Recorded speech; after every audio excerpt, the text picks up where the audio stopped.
Garland, I've seen that I've got other guests lined up, so I'm just going to take you off. And then I'm going to bring you back on. I'm going to run my monologue and my intro, and then I'll bring everyone on stage at the same time, okay? Great. Right, so I'll speak to you in a couple of minutes. Thanks for coming on. Hi, Wick, it's good to see you. Hello, let me adjust my camera so I fit in the frame a little better. How are you doing? I'm not bad. I see I've got several of my guests. Who else is? Garland, Benjamin, and Wick so far. Garland, Benjamin, and Wick. Okay. And I'm waiting on Keely and Tyler appearing. So, how are you, Wick? Oh, so far so good, but we haven't started the panel yet, so I guess we'll see, right? First time here. I'm excited to see how this goes. So. Yeah, and you didn't have any more trouble from you know who yesterday, did you? Oh, are we gonna address that? Are we gonna talk about that? Yeah, don't get into it now. Just But no, nothing more on that front. So right, good. Right. So what I'm going to do is I'm going to take you off the stage, and then I'm going to run my intro, a little 1 minute monologue, and then I'm going to bring everyone on at the same time. Yeah, okay? that sounds fair. Okay. I'll see you soon.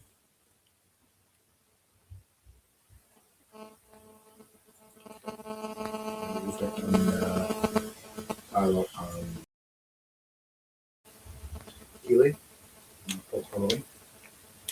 Just got a blank screen right now. Just bring them on. There you are.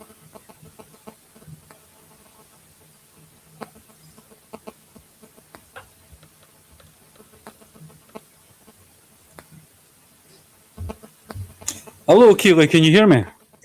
Yes. How are you? I'm warm. It's warm over here, Keely. You are. Yeah, and how are you? Whereabouts are you joining us from? Washington, D.C. Washington, D.C.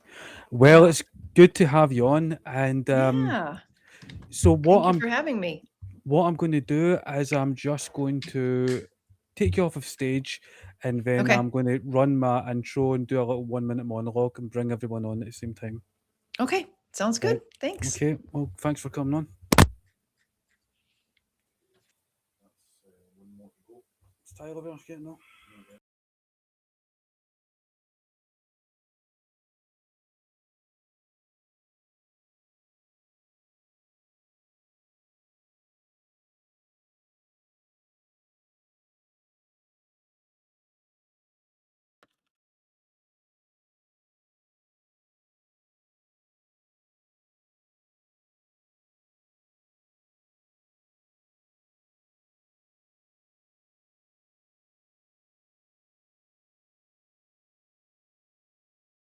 Yeah, I don't know what's going on, guys.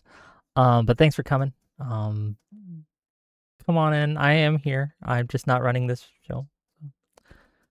Yeah, I guess we'll see how it goes.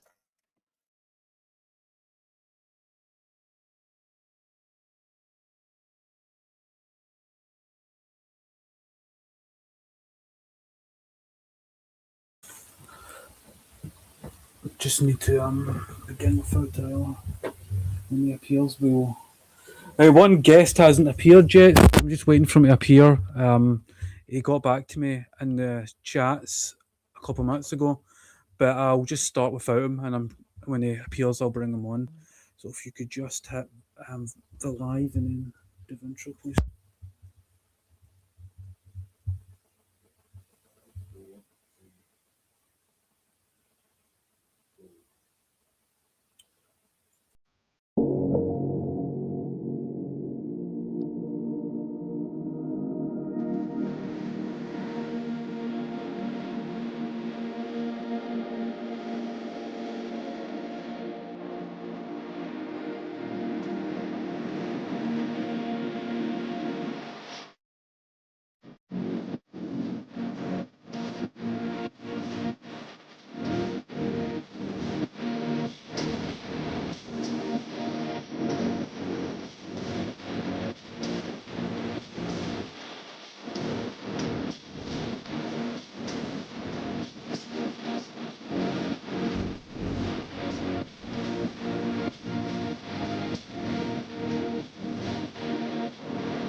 Caledonian Elixir.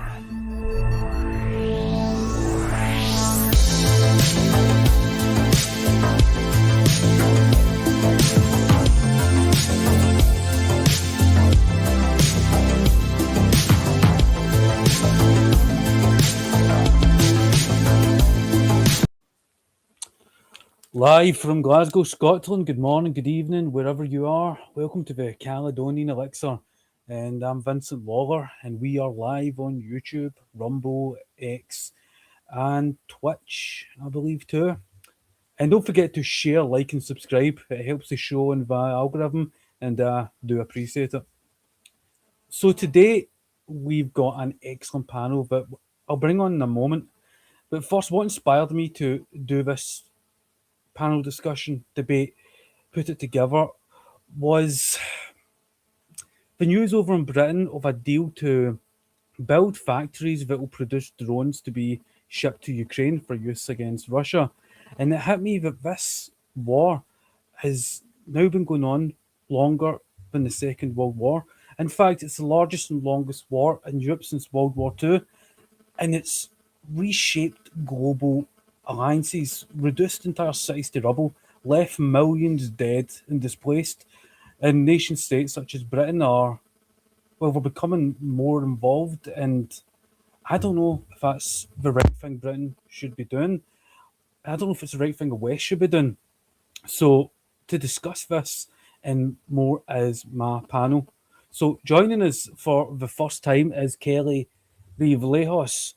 She is a journalist, editor of foreign policy, and a senior advisor at the Quincy Institute. Hi. Hi, Kelly. I just have to correct you because I'm the editor of Responsible Statecraft, but not Foreign Policy. So I don't want to get Foreign Policy magazine in trouble or think Okay. I'm stealing their wind. And is it Kelly or Keely? Kelly. Okay. And next is Benjamin Balderson. He is a constitutionalist who debates and speaks out against government overreach. Hi, thanks for coming on again, Benjamin. Thanks for having me on, Vincent. And nice to meet you, Kelly. And I can't wait for to meet Garland. Steve Poikinen is one of my best friends, so them two are very close friends. So it'll be interesting meeting him. So thanks for having me on this. It's gonna be great. And next is Garland Nixon. He is a radio talk show host, political analyst, and Democrat strategist. Hello, but I'm not a Democrat. You know, that's been some years since I was a Democrat. When I was on Fox News, they referred to me as a Democrat strategist. So see the information you get online. It is really not good. Fake news.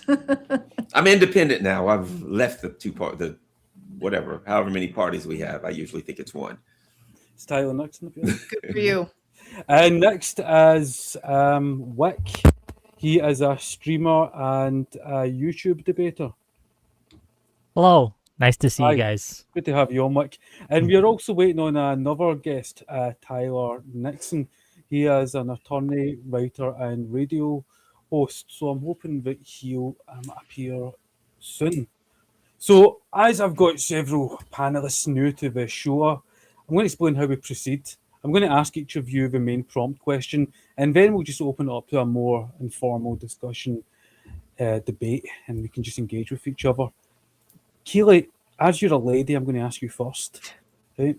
So two of the main planks that I guess I repeatedly hear is that the Russian government has zero interest in good faith negotiations, and that the Russian attacks on Ukrainian civilian infrastructure isn't mirrored at all by Ukraine. However, I think your audio went out about 3 words into that, Vincent. I saw Garland also lean in and get confused. So I think repeat, please. Right. Keely, what I said is there are two main planks that I repeatedly hear over here in the media, and that is that the Russian government has zero interest in good faith negotiations, and that the Russian attacks on civilian infrastructure are not mirrored by Ukraine. However, I think both of these claims, these planks, look quite thin when you listen to people like, General H.R. McMaster, who said more or less that, there are plenty of off-ramps for Putin, but we want to close off every one of them. And then there's what I alluded to in my monologue, that the West has poured tens of billions into a revitalized military industrial complex, right? And there's a whole network of factories churning out drones that are pipelined into Ukraine. So do you think this is the right response, the right Western policy response? And if not, what do you think the Western policy platform should be in regards to the Russian-Ukraine war?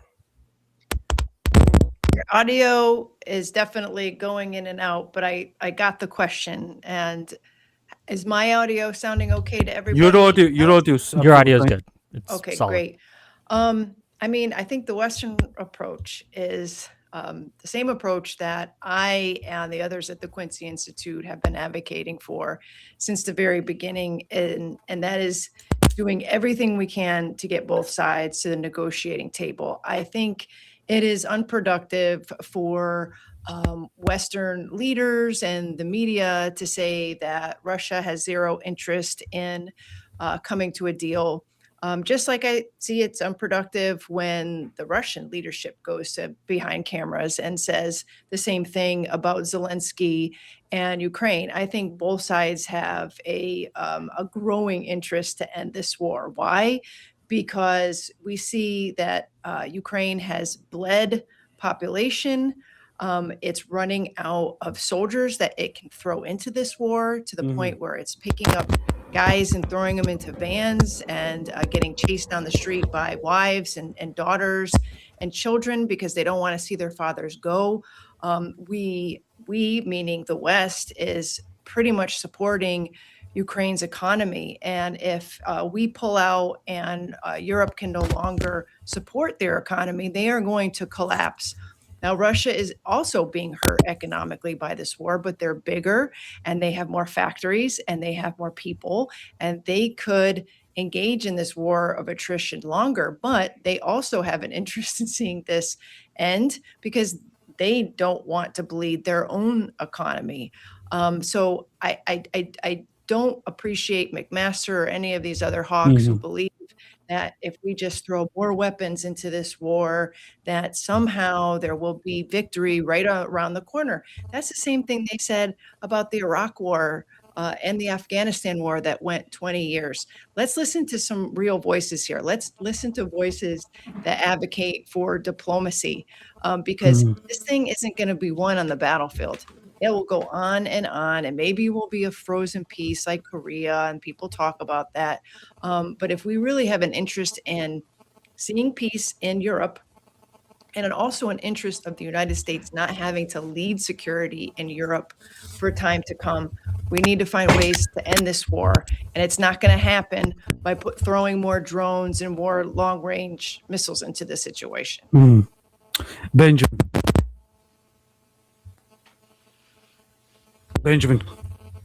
Yes, sir.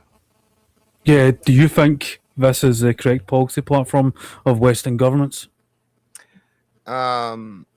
It wouldn't be my policy platform. I don't think it's correct. I do understand a lot of what's happening. And a lot of things that don't get talked about that much. And this is that Russia has been supplying energy to Europe in bulk. And actually, just a couple of years ago, people might remember we had to end up admitting that we went and trashed some of the new pipelines to try and keep that going in bulk. And the people, the powers that be, they don't really care that the people are suffering that much. They are in this war with Russia for energy, and for the actual dollar itself is at war right now. And they don't have any interest in making peace with Russia. Ukraine's been a proxy war that we've used for years and years. Back when the Soviet Union fell apart, you can literally find videos of Senator Joe Biden saying that we would never have, they asked if we will have war with Russia now that the Soviet Union has fallen. And he said, as long as NATO never tries to enter the Baltic states, we will never have war with Russia. Amazingly, NATO has been knocking all into the Baltic states, and weird war with Russia. It's absolutely amazing. So we knew this was going to happen. We knew that with the agreements that we made, and whether they were an actual treaty or not, we knew this coming out of the fall of the Soviet Union, and understood that Russia would never want armaments on their borders. That's absolutely insane. And we have forced this entire situation, and we don't care about the Ukrainian people, nor does Zelensky. In Garland, we could look at the overthrow of Yanukovych in 2014, but the origins of this conflict even predates that. For example, we could go to the Bucharest summit, where they discussed the expansion of NATO into Georgia and Ukraine. So, and what's your views on this? Well, there are a couple of things, because I've been following this for many years, and I think it is kind of absurd to say that Russia has no interest in good faith negotiations, when in fact the Minsk Accords was good faith negotiations. Russia, I've been following this for years and reporting on it as each incident happened. So it started with the Battle of Sepulveda, I believe that was 2014, when the Ukrainian army was surrounded. And Angela Merkel went to Moscow and talked to Vladimir Putin, and they set up the Minsk Accords, which was an agreement that each side would do certain things. And the Russians continued to say, hey, we've got the Minsk Accords. This is what you're supposed to do. Are you going to do this? And Germany and France and the United States and Ukraine didn't answer. So to say that the side that did everything they could to maintain the agreement that they had called the Minsk Accords is the side that isn't a good faith actor is absurd, number one. Number two, a month into the war, we had the Istanbul Accords, where Ukraine and Russia again agreed on a good faith agreement to end the war. And according as reported by the Ukrainians, reported this. Boris Johnson came to Ukraine and told them, no, don't take that. That's number two. So the side that continued to make agreements and say we'll keep the agreement is not the good faith actor, and the side that continues to break it for them is the good faith actor. That doesn't make a lot of sense. And might I add, we have to add this. Zbigniew Brzezinski's 1998 book, The Grand Chessboard, he talked about taking Ukraine and using it as a weapon to destabilize Russia. In 2019, anyone can look this up. There was a document that was written called Unbalancing and Overextending Russia. It was written, commissioned by the Rand Corporation, in which they talked about exactly how they were going to use Ukraine to, quote, destabilize and unbalance Russia. So some guy writes a book how he's going to beat up Garland, makes an agreement with Garland, breaks it, and then beats up Garland exactly the way he said he was going to beat up Garland, and then says, I think Garland's a bad faith actor. It is preposterous for anybody to make that. I mean, it's laughable for anyone to make that argument. Tyler, thanks for coming on. My question there is, do you think that the present response from Western governments in regards to the Russia-Ukraine war is the correct response? And if not, what do you think our response should be? So I'll turn to you. Can you hear me, Tyler? Apologies, I think there's a problem with my audio. I'm hearing you. Yeah, I'm hearing you as well. I'm hearing you. It's just Tyler may be the only one not hearing you. Okay, Wick, could you respond to that? I didn't hear anything from Tyler either. I didn't hear. Yeah, I haven't heard from Tyler either. Oh, so this is going to be an interesting panel. I think I disagree with all of you.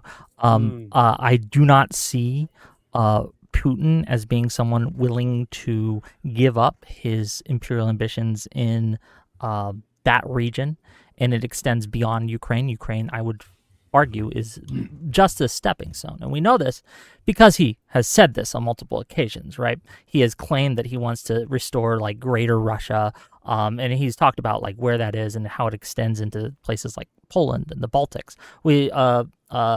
Balderson here talked about how NATO has expanded into the Baltics. Well, the reason why the Baltic states chose to join NATO, right? Why they were like, maybe we should join NATO, was because and in response to Russian aggression. They were fearing that if they did not ally themselves with the West, they would be under attack by Russian aggression. And the idea that Russia is a good faith actor, I don't see that borne out. They have violated almost every single agreement that has been made. We mentioned Minsk. We could talk about the Budapest Accords. They've been trying, and they've done this in other countries too. This isn't the first time. They did this in Georgia, right? Where they set the stage to provoke a response. This is their MO. They provoke a response to have a soft justification for going in and taking an area over. And yeah, it should be an interesting discussion. I'm happy to have it. So I guess to answer the question directly, I think the West needs to take Ukraine more seriously because it is the most important war currently going on in the world. Tyler, can you hear me now? I still don't think Tyler is. I don't think Tyler can hear us. I gave him I messaged him. I gave him a private message. Okay, I would like to play a clip. One, please. I don't know that he'd go to Moscow. Maybe he would. Would you go to Moscow? It's difficult. There are a lot of Ukrainian drones there. That's right. Dangerous. He doesn't want to be hit by a drone. Europe. No, it's hard. It's hard to go to Moscow. Yeah. You know, I remember there was that New York Times piece a while back that pulled the curtain back on how this war has sort of been run out of Wiesbaden in Germany, a US base that's effectively been the nerve centre. And that's where the 2022 counteroffensive in Kharkiv was coordinated, the failed counteroffensive in 2023 to sever the Zaporizhzhia land bridge, and more recently much of the drone campaign. So, Garland, I'm hearing in the media a lot that Ukraine is now winning the drone war. And don't get me wrong, some of the footage we're seeing out of Russia with the drones hitting the Russian infrastructure, I mean, it looks bad. But is it really accurate to say that Ukraine is winning the drone war when it is the EU that is funding the bankrolling, basically the construction of the drones? The drones are being built in Britain and it's been coordinated in Wiesbaden, Germany. So is it even accurate to say that it's Ukraine's drone war? Well, I don't even recognize Ukraine as a country as far as I'm concerned. It is a tool of the NATO military, nothing more, as far as I'm concerned, based on what I've seen. I mean, and let me just say this. Our friend from WIC TV made a lot of assertions, but you'll notice my assertions were all backed by dates and facts and times. This happened. And when I say this is why I think the Russians are acting in good faith, I give you examples of books, of documents, of the Minsk Accords and what happened in the Minsk Accords, rather than just say this happened, that happened, this happened, Putin said this, Putin wants this. Anybody, I can make an assertion and say Putin wants to fly to Mars.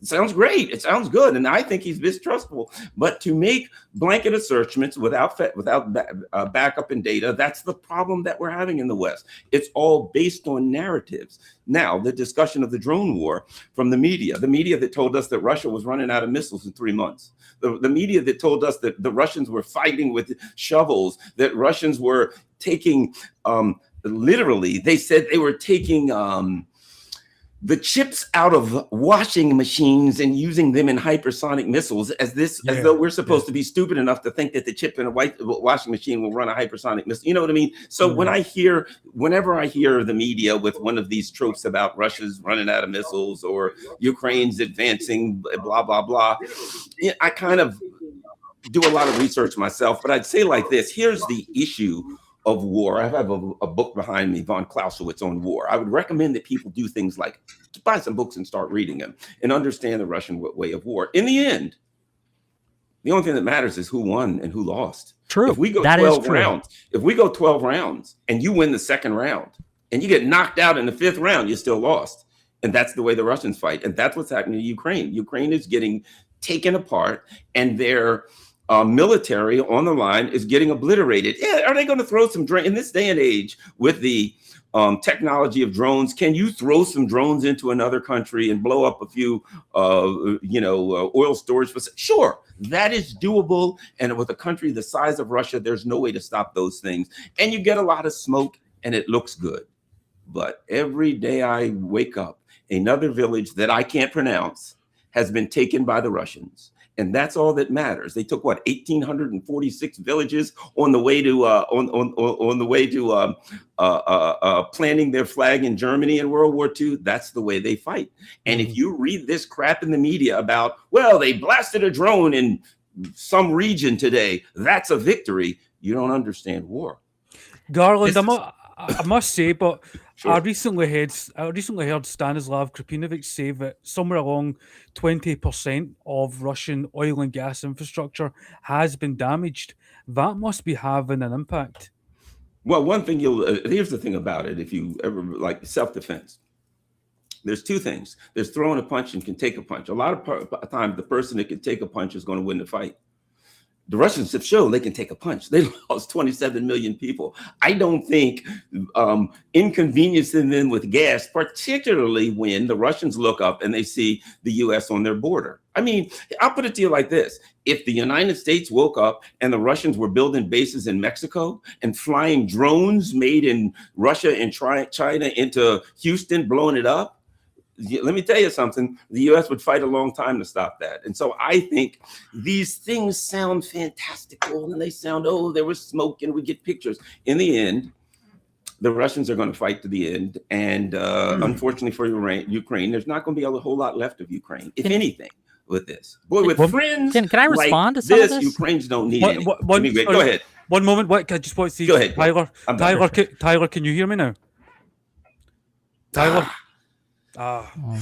Is he my buddy on this? Is he my Having backup? serious technical. We can hear you. We can hear you. We can hear you now. Right. Good.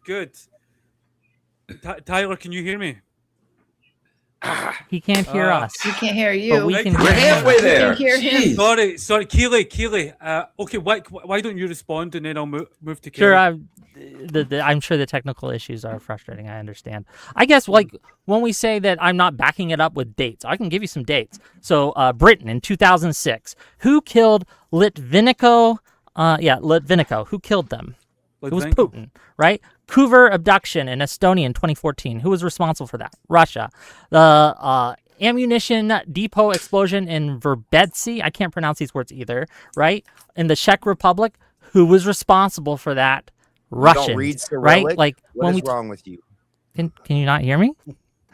Oh, you were making a joke. Okay, that's fine.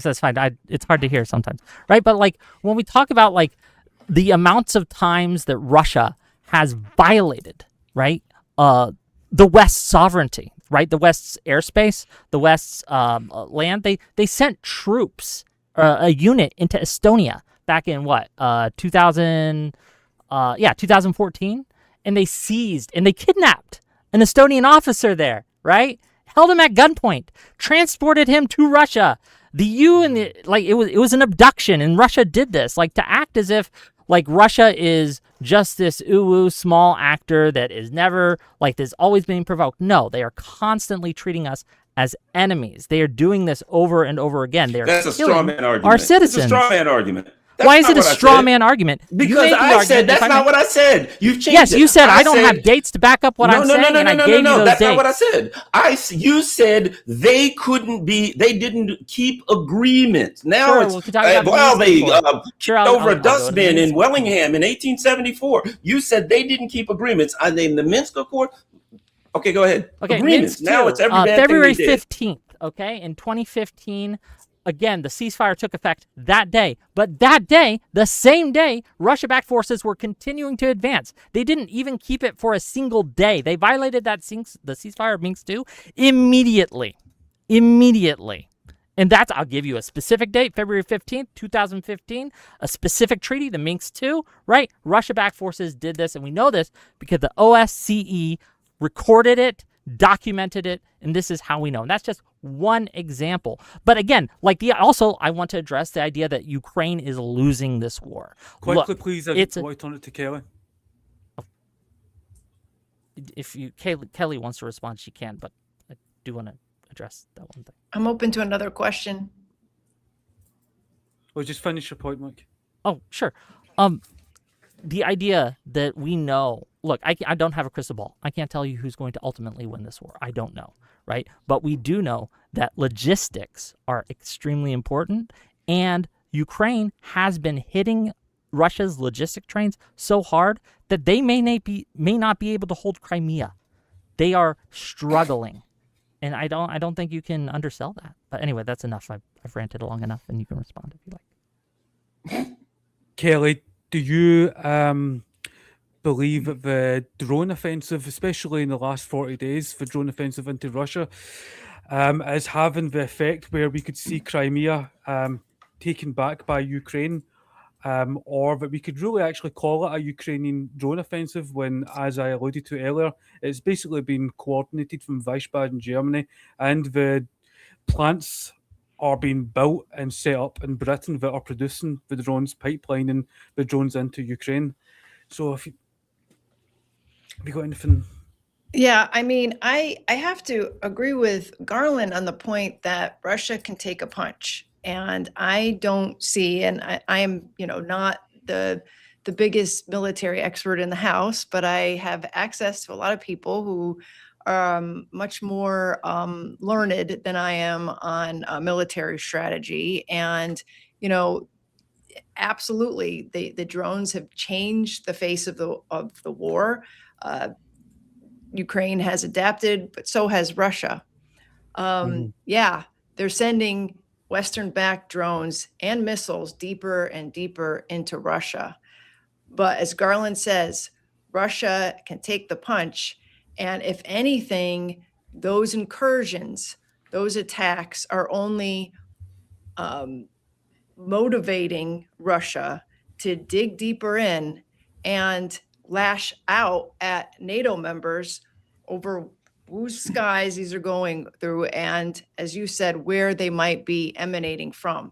So what I see is a dangerous escalatory spiral in the making here. Now, I know people have been warning for years now that there are all these red lines, and at some point Russia is going to lash out at NATO, and it's going to bring NATO in and the United States into a direct confrontation with Russia. So far that hasn't happened. My assessment is that Russia is very much aware and wary of getting into a direct confrontation with the United States, and has held its fire on that ground. But I do think that Zelensky knows what he's doing. He's pushing, he's poking. I think he would love it if Europe and the NATO members came into this war directly and officially.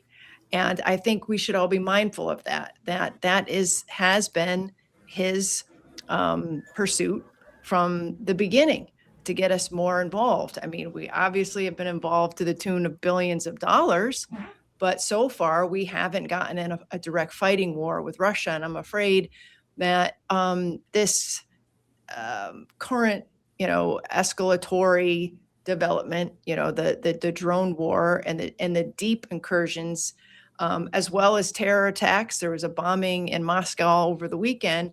Is going to lead to something a lot more dangerous if we don't get to some sort of agreement sooner. And also the difference is, when you compare the drone war between Russia and Ukraine, Russia has the ability to down most of the drones that Ukraine are launching. That's a good point. Yeah.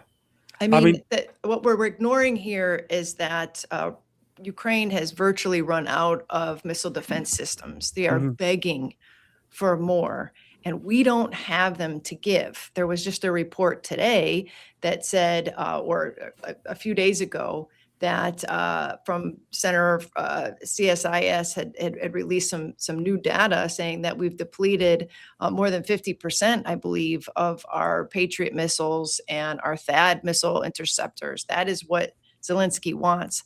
On top of that, we have depleted our ATACMS and other long-range missiles in our war with Iran. So we don't have any more of those to give Ukraine. And so we got to face some realities here that they're not going to be able to fight this war without a stronger pipeline from Europe and the U.S. That pipeline is starting it's starting to become a trickle in terms of the assistance, because we can't make these weapons fast enough to give them. And I don't think Trump wants to, because he knows that our stockpiles are down for our own national defense and our own wars, including the one we started with Iran. So this isn't looking too good for Zelensky. And you make a great point about the missile defense capabilities on Ukraine's end. And moreover, with these factories being built in Germany and Britain, it's putting a bullseye, a target on us too, which I would rather not have. Benjamin. Yeah, Iran has shown that they at least have an understanding of attacking the things responsible for the damage that they're taking. And I understand that we pretend like, oh, they attacked all these nations. Well, they're very specific with what they're attacking. They're attacking the components we're using to attack them. And yeah, so that's absolutely legitimate. And 100% historically, attrition is Russia's best friend. I think the Tartars were the only ones that were able to particularly defeat that attrition when facing Russia. That is their primary weapon. You look in so many different ways, we're at odds with them, and that's what people don't understand. Russia in 2016 burnt all their GMO crops in the entire country to the ground. They planted the entire country with organic. They're on the cusp of being an organic leader for the whole world. The energy that they were providing Europe, that if you couple that with the fact that Russia, unlike most countries, has been paying off their debt at a mad rate. Russia, even though they don't have any money and we tout that, they've also been getting rid of their debt. We're only rolling in at 40 trillion plus another 200 trillion in money that we don't have, but it's coming due. Like that's we can't really talk shit about economies like we really do. Like we're talking shit about Iran's economy, but they're in the billions in debt and they're floating on oil. We're in a debt that just the interest on our debt payment is almost at 1 trillion a year. That's absolutely insane. So if we let them take over the energy market and their money system is getting ready to be their money system, oh, we're economically just busted. Garland, didn't Ukraine recently attack some Russian civilian infrastructure in regards to food infrastructure? I think, did Wick want to respond to? I do have a thing, but if it's his show, I'm yeah, I didn't know if somebody said something, if he wanted to respond to that specifically. Yes, both Kelly and Benjamin said some things that I would like to push back on, if that's okay. I don't know, but again, it's your show. Sorry. Go right ahead. Go right ahead. Yes, I don't want him to lose his thought. You're fine. So again, this idea, and this is to you first. Do you mind if I call you Vincent? Is that okay? Yes, that's fine. Okay, great. Caledonian is a bit of a mouthful for me, and I have trouble pronouncing things in general. Right. So Vincent, like you keep saying that you're not sure that these are Ukrainian drones because we helped produce them. Russia's being shipped hundreds to thousands of drones by Iran, right? Iran, again, pronunciation is my strong suit, right? So wouldn't by that same logic, those drones that are coming in, the Shaheeds that are coming in almost every night, hitting Ukrainian cities, Ukrainian apartment buildings, Ukrainian hospitals, right? Like Ukrainian civilians, wouldn't those be Iran's drones and not Ukraine's? No, because if I'm correct, the Iran drones, which Russia produce, are built in Russia. They may be back-engineered Shahed drones that Iran originally provided them, but if I am correct, Russia produces their own drones. Now, I'm sure that some of the drones are produced in Russia as well, maybe even a majority, but they do well, prior to the war, this may not be true anymore, right? After we struck Iran. But they were getting shipped in shaheeds, right, to the tunes of Mhm. hundreds to thousands. And again, Ukraine also produces its own drones. It also produces homegrown drones. It doesn't just get drones from the West. And I guess to Kelly's point, right, like I don't think that either of us are in a position to say how our stockpiles of air defenses and things. I know that it would be good if we gave more air defense systems, Patriot missiles, ATACMS, and other such things to Ukraine. And I do know our stocks are a little depleted because of Iran. But I think that that just means that it shows that Ukraine can stand strong and is gaining territory today, even without those things. So imagine what they could do with those things. I've been hearing Ukraine's on the verge of losing for the last 4 years, right? Sorry, did you say Okay. Ukraine? Did you say Ukraine is gaining territory? Yes. Where? Yes, for the first Where? time. This is I Where? talked to Colonel Hamilton, I believe. He's an ex-retired Army colonel. I spoke with him last month, and for the first time in a long time, there have been territorial gains by Where? Ukraine. Russia's has been stopped, and a net gain is happening by Ukraine. At least when I talked to him Okay, last month. you not just because Russia has been stopped in a particular oblast in Ukraine doesn't mean that Ukraine is gaining back territory. So can you tell me in what part of Ukraine or occupied Sure, I can look it up. territory? That's fine. Tyler, while you do that, Tyler, can you hear me now? Do not believe Tyler can hear me. Okay, Garland. Yeah, go ahead. And Um, what was the question? Could you what was the question again? The question was originally about the drone platforms that are being built in the EU and the UK to be used against Russia. And can you really call this a Ukrainian offensive? As to what I alluded to, these systems are built in Britain and coordinated from Germany. So I struggle to get my mind around the sound bites that I'm hearing in the media that this is a Ukrainian drone offensive that has turned the war around. This to me looks like an act of desperation to hit civilian infrastructure, to hit oil and gas targets, to hit the wildberries. It seems desperate to me. Yeah, well, a couple of things. Turn the war around. A war is fought on the ground. A war is fought for a normal Western way of fighting. The war is taking territory. For the Russian way of fighting, generally, is to destroy your capability to fight, to destroy your soldiers, to destroy your equipment, and then the ground takes care of itself. So I would say at this point, what we're looking at is, yes, there's some drones being thrown at Russia, and some strikes are happening. Lately, there's been a significant amount of missiles and drones strikes. I mean, really powerful missile and drone strikes on Kiev.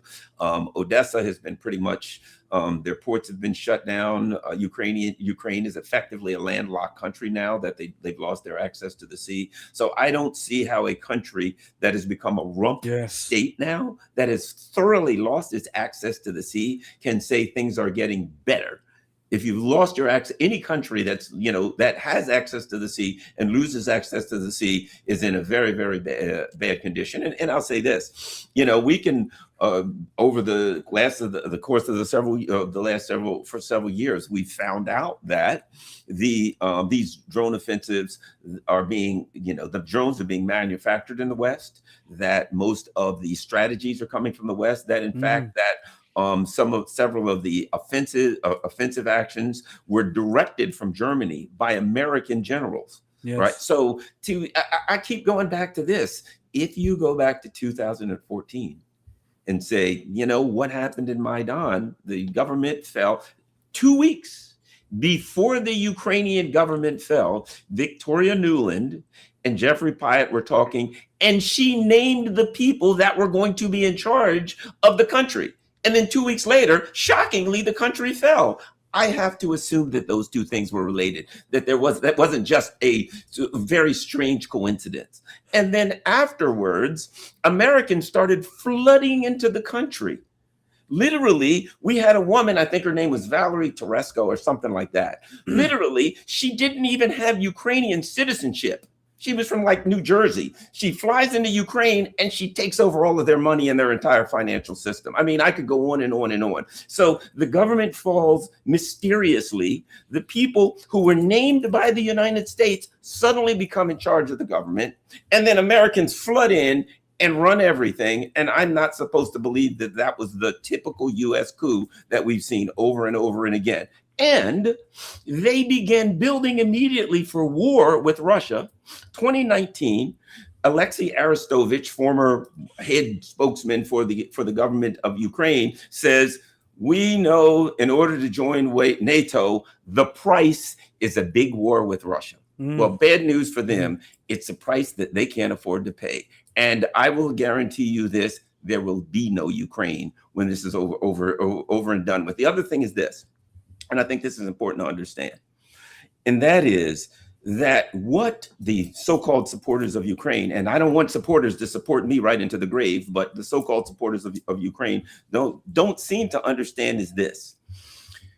If you talk to the Russian people, rather than this idea that throwing drones at Russia and doing all of these things are going to somehow anger the Russian people, and they're going to be furious at Vladimir Putin. The anger that they have at Vladimir Putin is, you're not hitting them hard enough. You're not fighting them enough. You're not blowing them up enough. Wipe them out. Take them out. They're actually getting the opposite. The Russian people are not saying, we're mad at you because you're fighting. Please back off. They're saying, hit them harder. What the hell is wrong with you? Why are you letting these people get away with this? Nuke them, destroy them, wipe them out. Sorry for interrupting. Back to Wick's point. I mean, when it comes to the maps in Ukraine, we have recently seen towns like Lyman and Adiivka and Konstantinivka fall to Russia. So I don't know if Kelly would like to respond to us or Benjamin, but can you address Wick's point that Ukraine is taking back territory? I haven't heard anything like that. That was directed at Kelly, not me. You can answer, Ben, if you want. I mean, anyone who's aware of Ukraine taking back territory? No, I am not aware. I'm aware that they've been holding Russia in places. It's like we've said, it's a war of attrition. The drone war has enabled both sides to get in their punches, so to speak. But I would like to address what Wick said about the depletion of missile defense. I mean, it is so important to emphasize that Zelensky would not be coming to the United States and begging for help, particularly with Patriot missiles, if he didn't need them. Now, are they able to go toe-to-toe right now with Russia on the drone war? Yes. But they have run out of missile defense to combat Russia's ballistic missile offensives, which, as you know, when you read the paper every day, you see that Russia is mixing in its offensives with ballistic missiles and drones.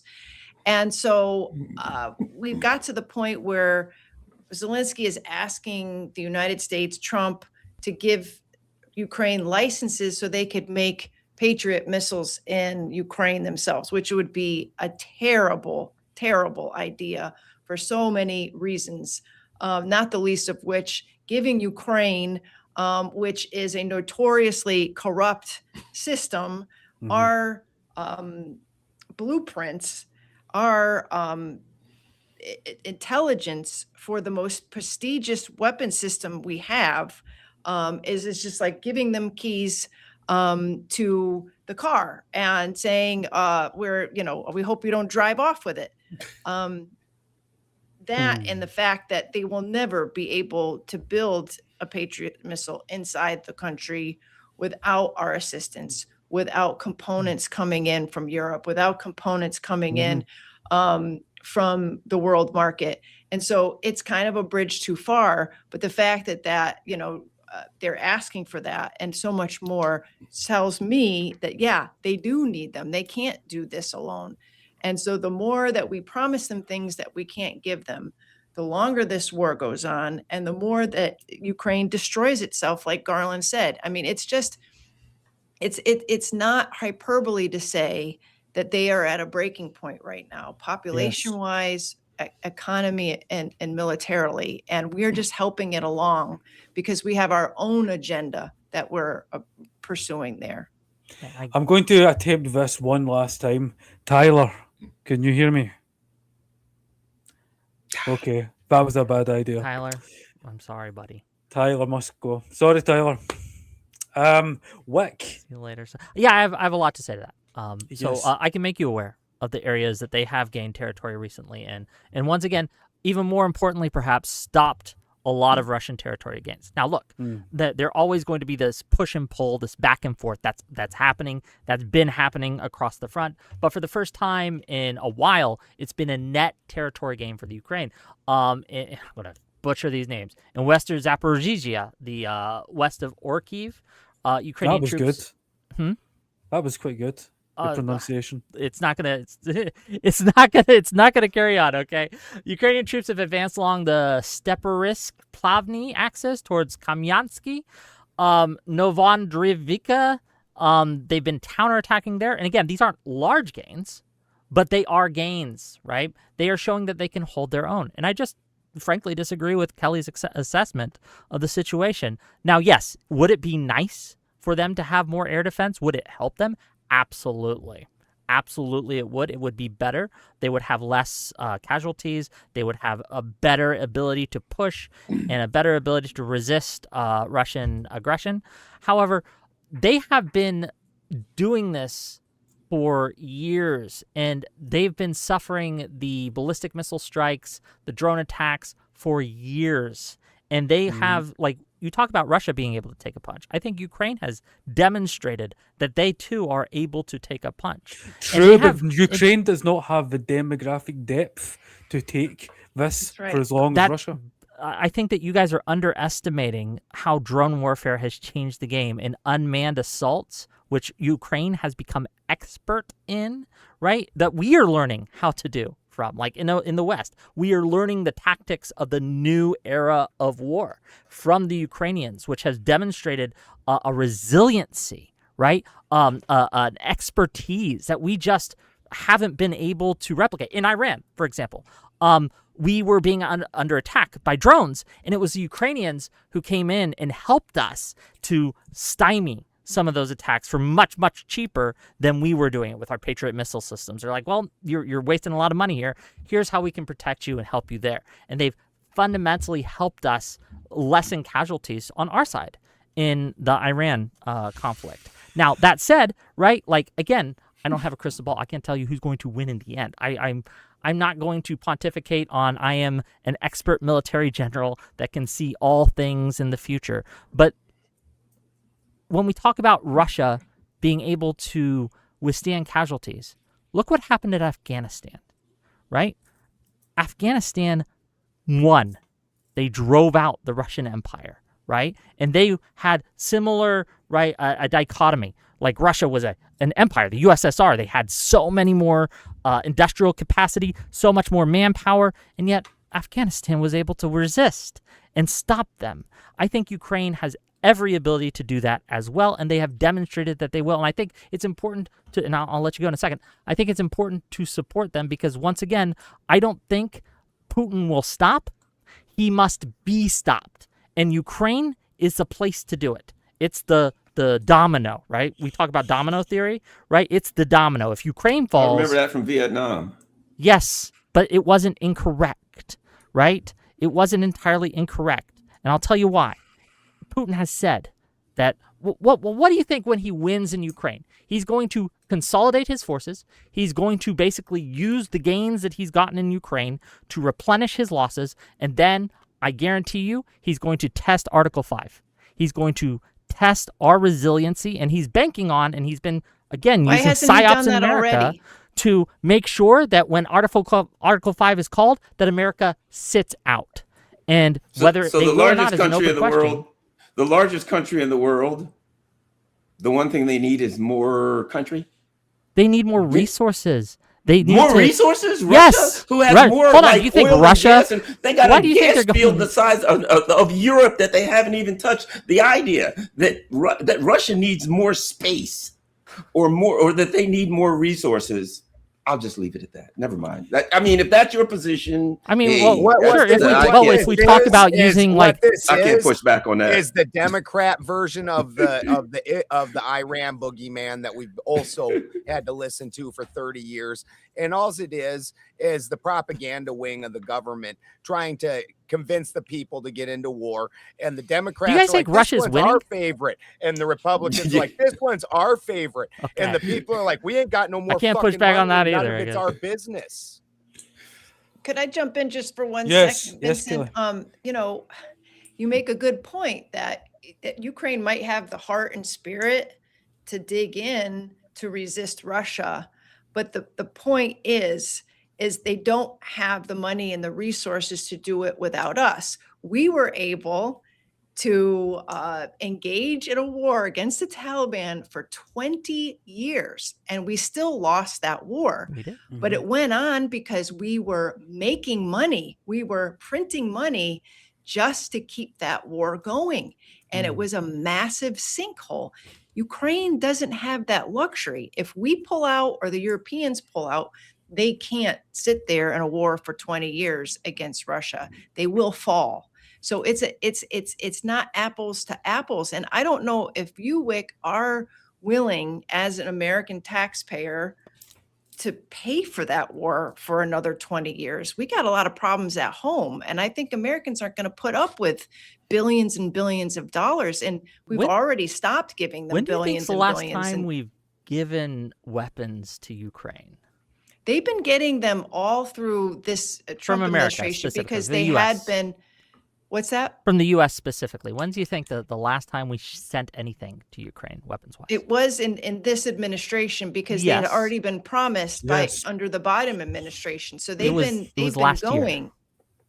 It was last year. Well- They've been going a year with not a nary a bullet from Well, America. let So the me- idea that they're let just me- going to fall if we pull out. Let me clarify it's not that gonna because Trump said, I'm not going to give any more. So he's pleasing the people who don't want to give any more. But what did he do? He said, we'll give them to Europe to give to Ukraine, a little shell game. Yeah, You know, Peril- he said, well, Peril Europe initiative. can buy them for us and then we'll give them. Well, guess what? We ran out and they're not even giving them to Europe anymore. And so that tells you two things. One, you know, Trump's not interested in funding this war anymore. But two, we don't have the weapons to give Ukraine, even if we wanted to. And Can that's I- a problem for But Zelensky. I, and I, Ukraine. I understand. Kaylee, it's like sorry for interrupting, but I think there's a sort of schizophrenia in the framing of sometimes here. You can't say that Russia is this indefatigable power that is going to advance all the way to the cliffs of Dover, yet at the same time, Ukraine is winning on the contact line and Russia can't even take Kiev. Can you? Yep. Yes, I can. Elaborate Well, about- yes. As they are now, they cannot. But even if they can't succeed, they will absolutely try. I don't think they're going into Britain specifically. To be clear, I want to make So that where are clear. they? Where are they going? I think. Well, they're going to go into parts of Poland. After they lose the Ukraine war, So- right? They're going hold to on. lose the Ukraine war. If they win, And under then the as the conditions, if they Ukrainians are win- advancing on Red Square, Hold on, they're going to you have guys- to go you guys around keep the doing this advancing Martin Bailey. Ukrainians to get to Poland, right? There is a little schizophrenia going on in this panel. That is true. You keep doing this Mott and Bailey where like, well, me a no, bedtime they are story, Wick. absolutely winning in Ukraine and they're about the absolutely big going to bad be boogeyman. destroying Ukraine, but they pose no threat to the rest of Europe, even though they say, Putin specifically have said, Greater Russia, which includes a lot of the Baltic states, okay, right, that he wants them back. This is something he has stated, and I believe him when he says this. And again, we talk about like, if they win in Ukraine, they're not going to go in the very next day. They're going to consolidate their power. They're going to use the manpower, the resources, the breadbasket, right, of Ukraine to really reinforce, to resupply, to get back into fighting shape, and they're hoping through their psyops, through their paying of influencers, through their meddling with our elections, to make it that we won't respond. That's what they're very good at, and that's They're where they hoping have, that. They're hoping that. Now you're telling Yes, us what they're the hoping Russians that. are That is their hoping. plan. Do you hear yourself? I do. They're hoping. You have now fallen to the point where you're telling us what hope is in the Russians' heart.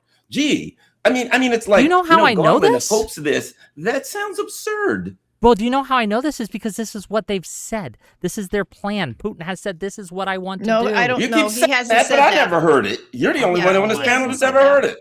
heard it. Kelly. Go ahead, Kelly. No, I would like us to clarify what Putin has actually said and what we think he might say or wants to say, because I'll get I quotes. haven't seen this plan for rampaging across Europe.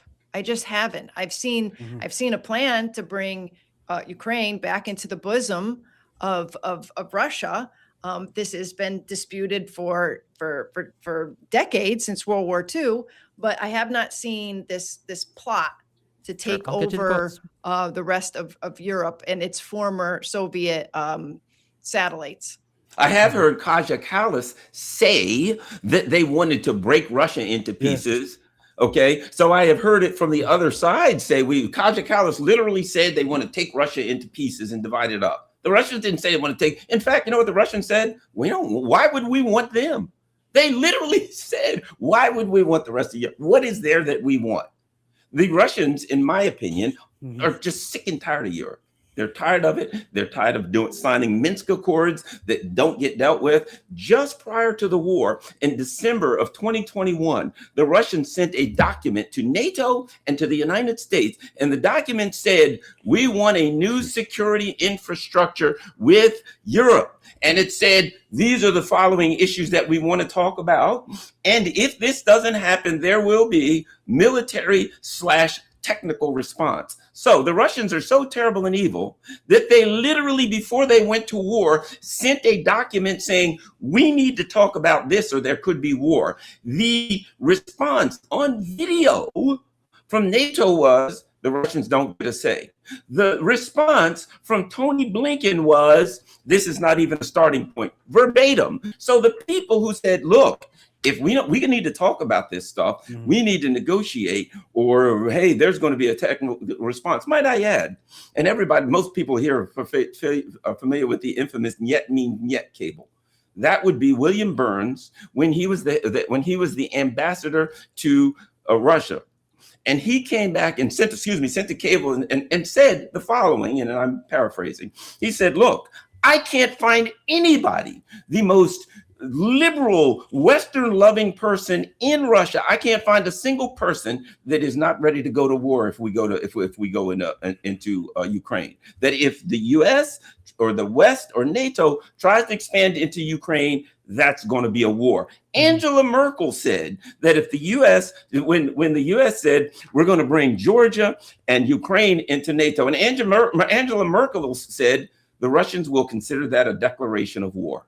So the idea that we somehow had no idea that building bases in Ukraine, that NATO training military bases in Ukraine, that putting Americans in charge of everything in Ukraine, that we had no clue Russia doesn't that get would to upset tell the us where to Russians go. is absurd. I'm sorry, Russia doesn't get to make that decision for us. We're in a sovereign country. They don't get to say, well, if Ukraine wants to and you want to, then we're not going to let you. No, they don't get to. Hold on, let me just ask you this. Does that apply to Cuba? Directly. Can I ask you this this apply to Cuba? Direct question. Does it apply to Cuba? Can the Russians build a missile in Cuba? Can the Chinese build a base in Cuba? How about Venezuela? How about when the Americans literally said we should go to war with Russia because they're parking ships American in South interests America? and Russian interests collide, which interests would you like to see succeed? It's not. This is not about me. Question? I'm saying, are you going to apply this to Ukraine, but not to Russia Cuba? interest and America interest. I'm not in charge of anything.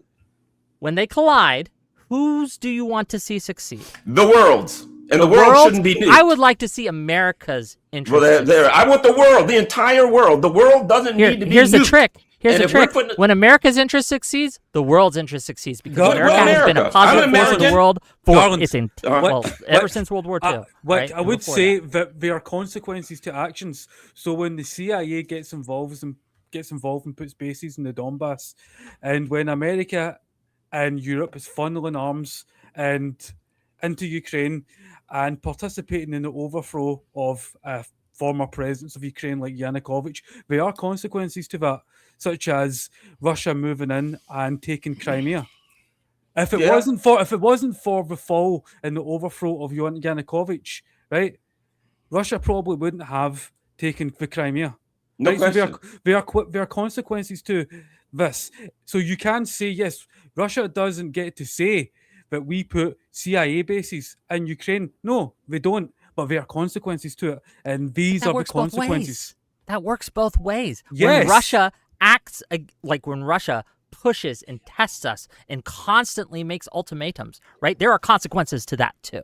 And there's where are the Russian? Let's not. I want to make it very clear. There are two forces in the Ukrainian and Russian conflict. There is the moral side, the good side, which is America, which is the West, which is Ukraine, and then there are the imperialists, Putin imperialists, who want to basically take a land grab like they did with Crimea, right? And take all of Ukraine, its entire territory, right? Not just the Luhansk and Donbass, right? It wants it all if they can. But we're going to stop them because, again, like people make this mistake often that war is always bad. And it is to an extent, but is not the worst thing. War is not the worst thing in the world. Sometimes wars are worth fighting. And I'm here. My advocacy today to you, if I may finish real quick, my advocacy day today to all of you is that supporting Ukraine in its bid to remain independent from the Russian Empire is a positive force in the world. Because if Ukraine falls, China will go into Taiwan and take Taiwan. Let me add this.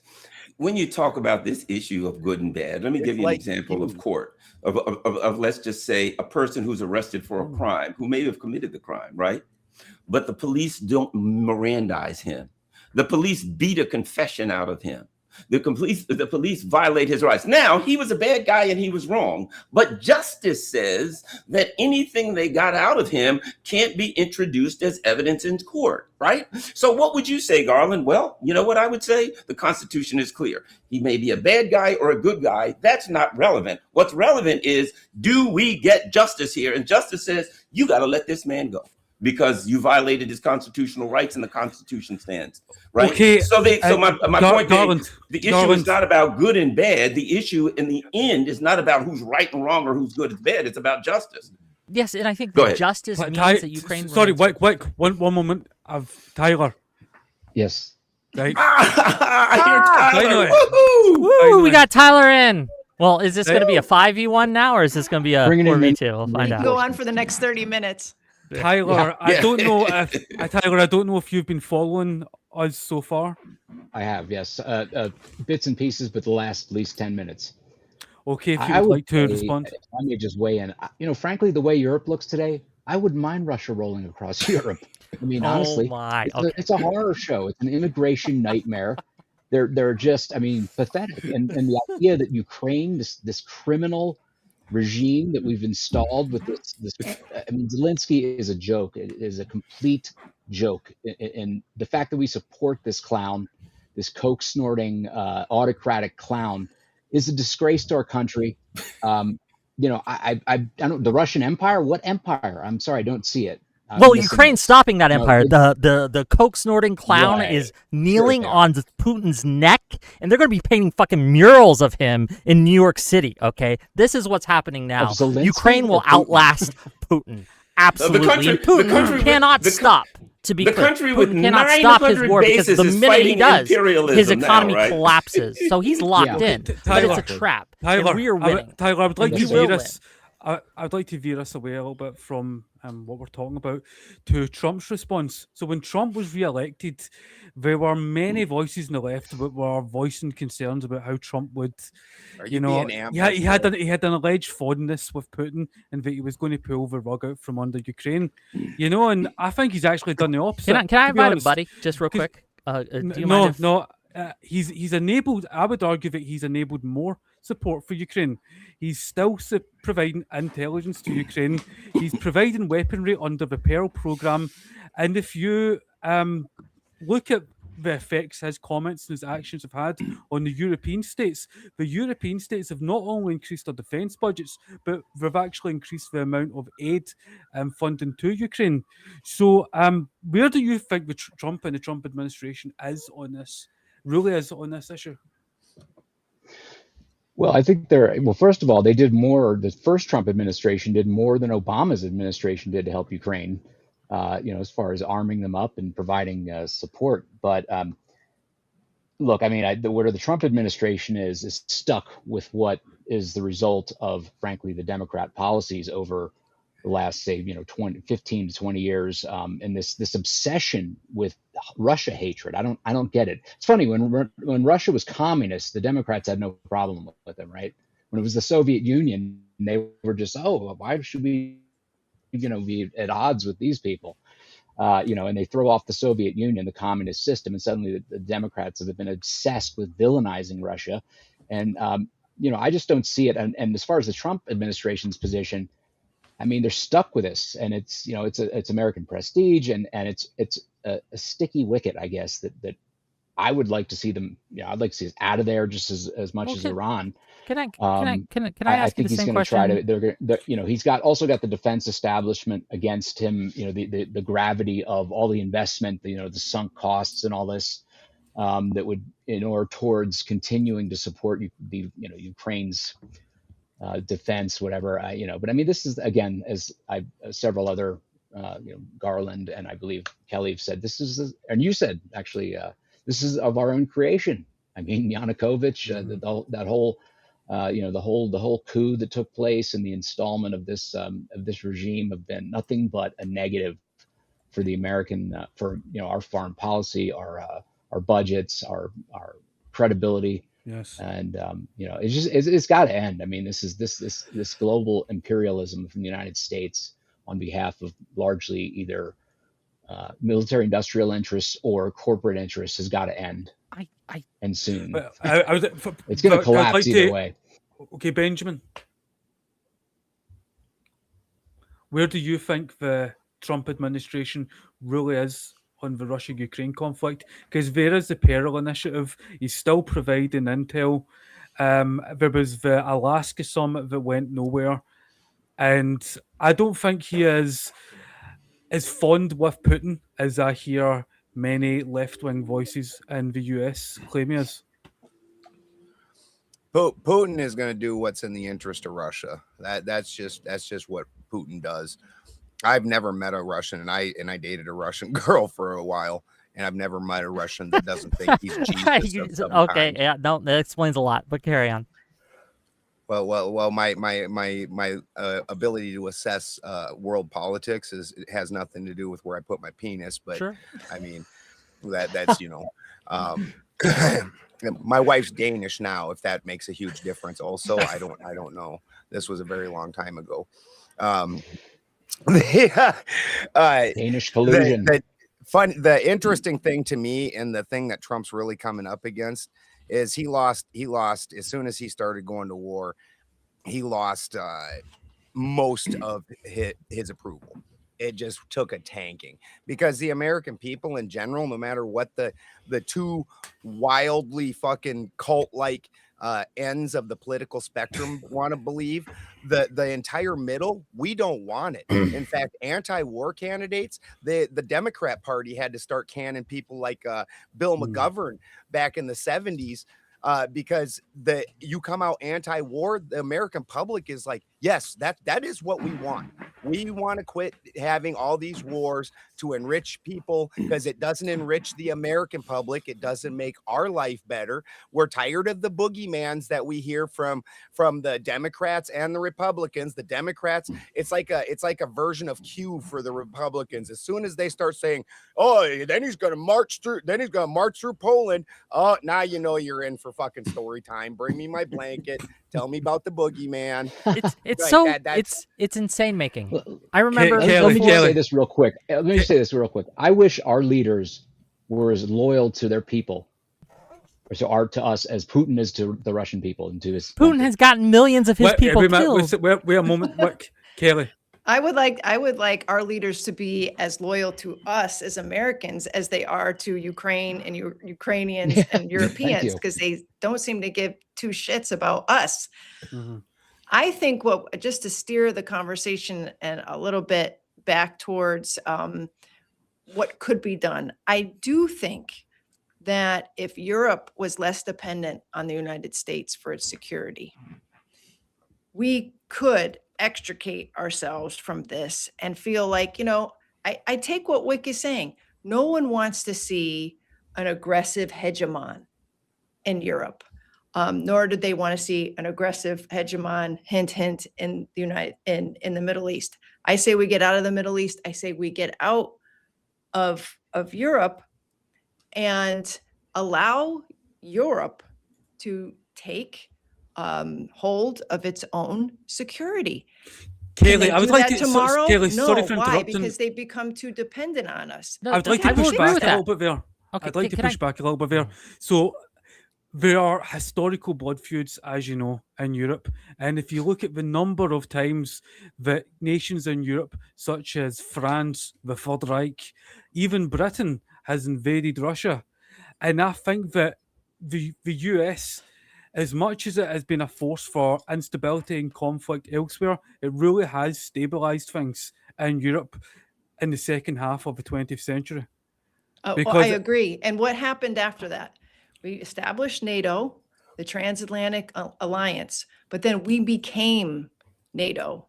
Mm-hmm. A bureaucracy built up with us at the lead, with us putting the most money and resources in it. And that allowed these European members to spend on their domestic priorities, welfare, healthcare, education, letting moms stay home, and not have to worry about having a double income and all those things, because we were paying for their security. Yes. And I don't think that is the best outcome for our post-World War II leadership. I think, yes, we helped rebuild Europe. Now let's get out. We can't do it tomorrow. I understand that. Would you like to see the US the Marshall pull out of NATO? Plan wasn't intended to be permanent. Kelly, would you like to see the US pull out of NATO? Yes. Right. Oh, pull out of NATO. You know what? I am a little agnostic about that. I do think that NATO needs an absolute organizational shift towards European leadership. We should not be leading the alliance. I say we stay in the alliance, but we put Europeans at the head of all of these agencies and departments and the bureaucracy and administration itself. We allow them to pay. We allow them to build up their own arsenals so that we're not sending them things that we have to help them operate. I think that would go a long way. And if they want to fight Russia, let them fight Russia. Is that a good idea? Is that a good idea? I mean, I could just point to Napoleon, Adolf Hitler, Boris Johnson. You really want Europe taking charge of NATO? I think they should, because the alliance was created during the Cold War, okay, to create a hedge against the Soviet Union. The Soviet Union is gone. And for all the conversation that we've had and Wick's assertions, it is not a threat to the United States. It's okay. And I would be able to respond to some of that. Garland, it looked like you were wanting to say something. Oh yeah. I am a little wary. Every time there's a world war, it's Germany, France, and England. I am wary of leaving those three lunatic countries to their own merit. For God only knows they'll start. Yeah, I'm worried about that too. They'll beat the hell out of each other. If they can't fight anybody else, then they'll beat the crap out of each other. That's what history tells us. Number one. Mm-hmm. So I think they need some sort of adult leadership there of some kind to keep. Are we the adult leadership though? I don't. Well, no, right now we certainly aren't. So there's none. But the other thing that you have to take into account right now is this. Earlier when Wick said America, what do you mean when you say America? When you say Germany, England, and France, what are you really talking about? And here's what I mean. Right now, what's Merrick's leadership? I mean, what his approval rating is down there with toe fungus. You can put Merrick's, Macron, and whoever's in charge this week of England together, and you're lucky to get 25% all together. most of them are despised by the people in their countries, and they are the ones who are dragging their countries into certain nuclear annihilation, because if they go to war with Russia, there is no question they'll all be annihilated in a nuclear conflict. Can I just say one thing and then I'll zip it? Sure. Go ahead, Kelly. I think I should finish. I think I should finish my thought, like my dreamscape for what a post-war Europe would look like. I do think to resolve some of the issues that you raise is that they really do have to talk to Russia, and they really do have to work out some new security architecture that is both European-led, but also incorporates Russia into the scheme. And I know that this has been tried, time and time again.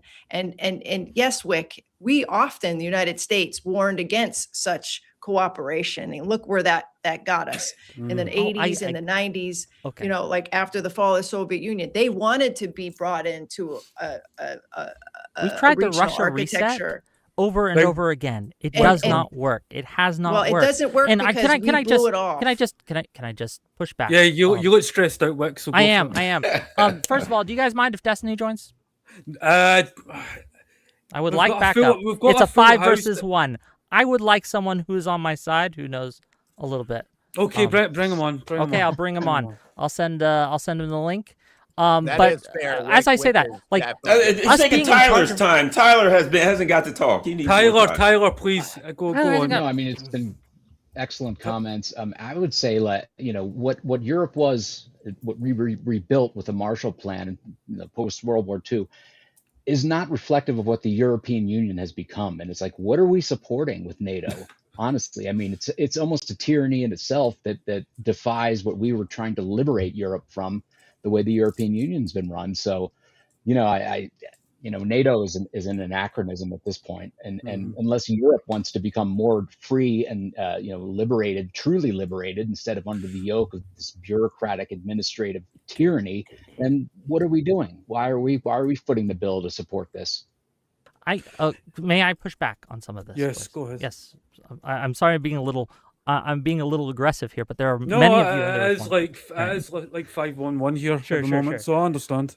So first of all, I think it's a good thing that we lead NATO. It allows us to make decisions and not have decisions made for us. Now, I agree with you that Europe can do more and should do more in order to build up their military, build up their production, all these things. I'm not opposed to that. But NATO has been the most successful defensive alliance in the history of the world. And the fact that people are advocating that we pull out of NATO or just agnostic toward that is wild to me. Putin is a threat to the world. If we pull out of the Middle East, if we pull out of these places, China, right? Do you guys think that China has our best interests at heart? No. Russia absolutely does not. And they will continue to come at our necks. If we abandon our allies, if we abandon Ukraine, then that's the first domino to fall. And I think that we were going to live in a less stable world. We will be impoverished in many ways. And when we talk about America first or having America's best interest at heart, most of America wants to support Ukraine. We have poll after poll after poll that says most American citizens want to support Ukraine. How is Ukraine our ally? I don't get it. One moment. See what the Destiny, it's good to have you on. Have you been following the show so far? Yeah, a little bit, yeah. Okay, so the question I was asking there is, where do you think the Trump administration really sits in regards to the Russia-Ukraine war? What's your thoughts on it? I think the United States should continue to lead the world in security. I think we should continue to provide services to Europe. I think we get a lot out of it. And I think it's really sad that people seem to want to do things to weaken our position in the world and strengthen the position of Russia or China in the world in the absence of any kind of U.S. leadership. But my question earlier, and I hear a lot of sound bites from media, left-wing media in the US, and from a lot of podcasters too, but there's a fondness between Putin and Trump, and that they're worried that Trump was going to pull the rug from under Ukraine. But my perspective's quite different in this. I think the opposite has happened, and that he's actually enabled more support for Ukraine. You've seen European defence budgets rise. He's also set up the Pearl programme where Europe is buying arms for Ukraine, and he's still providing intel. So, what do you think? Where do you think Trump personally sits on this issue? I don't think any of what you just said is true. Do you think that Ukraine is better off for Europe protecting them now, or if the United States would have been a strong ally from the invasion onwards? I don't think Ukraine is better off being at war with Russia. I think we should have resolved this before Wait, that it wasn't my started. question. Do you think that they're better off now with Europe having kind of picked up the slack, or if the United States would have been a strong ally initially? I also agree that they shouldn't be in the war, but Russia invaded them. So, I mean, what choice do they have? I'm saying that the United States is still a strong ally, and that actually because Trump is president, we have stepped up support for Ukraine. We're still providing. Okay, I'm asking we're still again. providing intelligence. There is the PEAR program where the European powers are buying arms from the United States and funneling them to Ukraine. And Trump, you know, he may have met Putin in Alaska, but there was no ceasefire. There was no peace deal. There was that attack also in Valdai against Putin's residence. Do you think that Ukraine is better off now with Europe kind of picking up the slack, or if the United States would have been a strong ally from the beginning? The United States, I believe the United States have been a strong ally since the inception of the war in 2022. I don't think that's really changed, regardless of whether it's Trump or Biden. I think there's a deep state that has a set agenda and overthrown Putin, just like HR alluded to what HR Master said earlier about closing off all the off-ramps for Putin. I don't think that's changed, whether Trump is at the helm or Biden. Can I add something? So you think the United States? Well, hold on. So you think the United States has been supporting Ukraine as much as they could since the beginning of the war? Do you think the support has gone down since the beginning after our first package, or do you think it's remained the same in the last 2 years under Trump? No, it's changed. It has changed under Trump. However, Trump has gone significantly down from the United States, right? And Europe has had to pick up the slack. So my question was, don't you think Ukraine would have been better off if the United States would have been a strong partner right at the beginning, rather than try to force Europe to pick up the slack? No, I think because of what the United States has done, there are cities in ruins and rubble in Ukraine, millions dead, millions displaced. I think if the United States was a good faith actor, none of this would have happened. Why? Isn't it Putin that invaded? Wasn't it Russia that invaded Ukraine? Yes, but it was also the US who had an involvement way back in 2014 that led to the overthrow of the Ukrainian president, Yanukovych. There was also the... so that didn't happen. But I'm saying Russia didn't invade them a few years ago because of what happened in 2014. Yeah, they did. And in fact, the U.S. even said they would do it. And in fact, Angela Merkel even said that if NATO moved into Ukraine, Russia would consider that a declaration of war. So it was documented everywhere. Everybody knew this was going to happen. NATO didn't move into one at a time. NATO never moved into Ukraine, so I don't know where that comment. Yeah, that's absurd. But they expanded right up to the border. I mean, you guys keep saying this, but Russia said it didn't want other countries have joined Ukraine because voluntarily they're able to. Russia is not the Soviet Union, so I don't know why any agreement made there would be relevant. And also, there was no agreement made to the Soviet Union that no new countries would join NATO. Countries the state interests are no different. Yeah, there was. Just because the government has changed in terms of the Russian territory. The state interests have changed because it was the Soviet Union and became the Russian Confederation. What it doesn't mean that they're not still territorially protective and don't want is Poland in Russia, modern Russia, is Ukraine in modern Russia? Nothing you said is true. The Soviet Union is not modern Russia. These are two the countries that were all part of the Soviet Union. The states have fallen off, and a lot of them are now in NATO. I'm talking about as a nation. Yeah, we're talking about the Soviet Union. The Russian people were different under the Soviet Union than they are under the current government. Well, there were states that were part of the Soviet Union that are no longer part of the Soviet Union, and I think they have a right to their own security interests. The Russian state. What is was the Russian state the Soviet Union at some point? What is the threat to Russia today from countries voluntarily joining NATO? Well, I think we're seeing it. Yes. They're firing at Russia right now. They moved into Ukraine. Everybody knew what would happen if this Russia war was invaded Ukraine. Ukraine. But if I can add one other Nord thing. Stream pipeline? Look, let me tell you this. You can say what you want. If I were the president of Russia, I would have invaded Ukraine. And you know what? If I was the president of the United States and Russia and/or China started building bases in Mexico and preparing for a war in Mexico, and they had their leaders all over Mexico, I'd invade Mexico. And Mearsheimer's talked about. Wait a minute. John Mearsheimer. Hold on a second. One at a time. John, can you hold on a second? John Mearsheimer talked about the issue of great power politics. Mearsheimer and discussed said this. that the entire world. Can I finish a thought here, dude? Can I finish a thought here? Destiny, one moment, let him finish. Yeah. You can... So, and here's the bottom line. If you have a great power and another great power comes up to their border, i.e., the Cuban Missile Crisis, we're talking about Russia. We can move 1 millimeter from Russia's border in Ukraine. But the Chinese can't be in charge of the South China Sea, or an island which the United States State Department recognizes as a part of China, which is Taiwan. Oh no, they can't be in charge of that. Certainly, but we can be on China's coast. We can be on Russia's coast. But these we are, can be in charge of everything else. The But Cuban they Missile can't Crisis come. taking missiles out of Turkey. But they can't come to Cuba. I just gotta. We can do it. There's 3 great powers, and one of them can come to the other two's border, but the other 2 can't come to our border. Violating our border. Doing they've that. been violating the border of Estonia. They've been Garland, violating. What? Go ahead. Yes, NATO. Like, you guys act as if NATO has been aggressing upon Russian space. It has not. What has happened is people. Countries have been scared of NATO, of Russia, and of Putin specifically, because he's invaded Georgia. He's done fucky-wucky shit in Estonia. They sent a squad over into Estonian lands to kidnap one of their officers and bring them back. They've killed British nationals. Oh my God. You I never heard of that. Ooh, like this, but they are a threat to the sovereignty of those around them. Obviously, people in countries are going to want protection from that, and America, thank God, has provided that protection. And this idea that Russia is just this small bean, they're the aggressors in this conflict. They have gone in to invade Ukraine. If they had not gone in to invade Ukraine, Russia would be stronger than it is today. Putin is ruining Russia. We talk about being good for the people of the country. Putin has gotten millions of his citizens killed in this war. I think over 1 million now have died in this needless conflict. One moment. Kelly, I understand you need to leave. Yes, I'm sorry. Yeah, that's fine. Is there any last comments you'd like to make before you go? I don't know.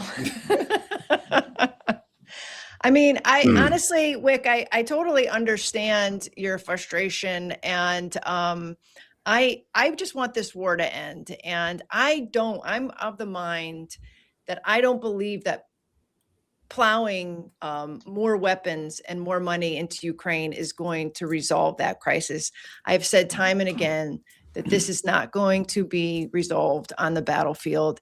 No matter what you think about Putin, or no matter what you think about Zelensky, it's got to happen at the negotiating table. Mm-hmm. And I disagree. I think poll after poll is saying that the American people want this over, and they would rather see a diplomatic end, and soon. And I think you're seeing that in polls in Ukraine as well, and even in Russia.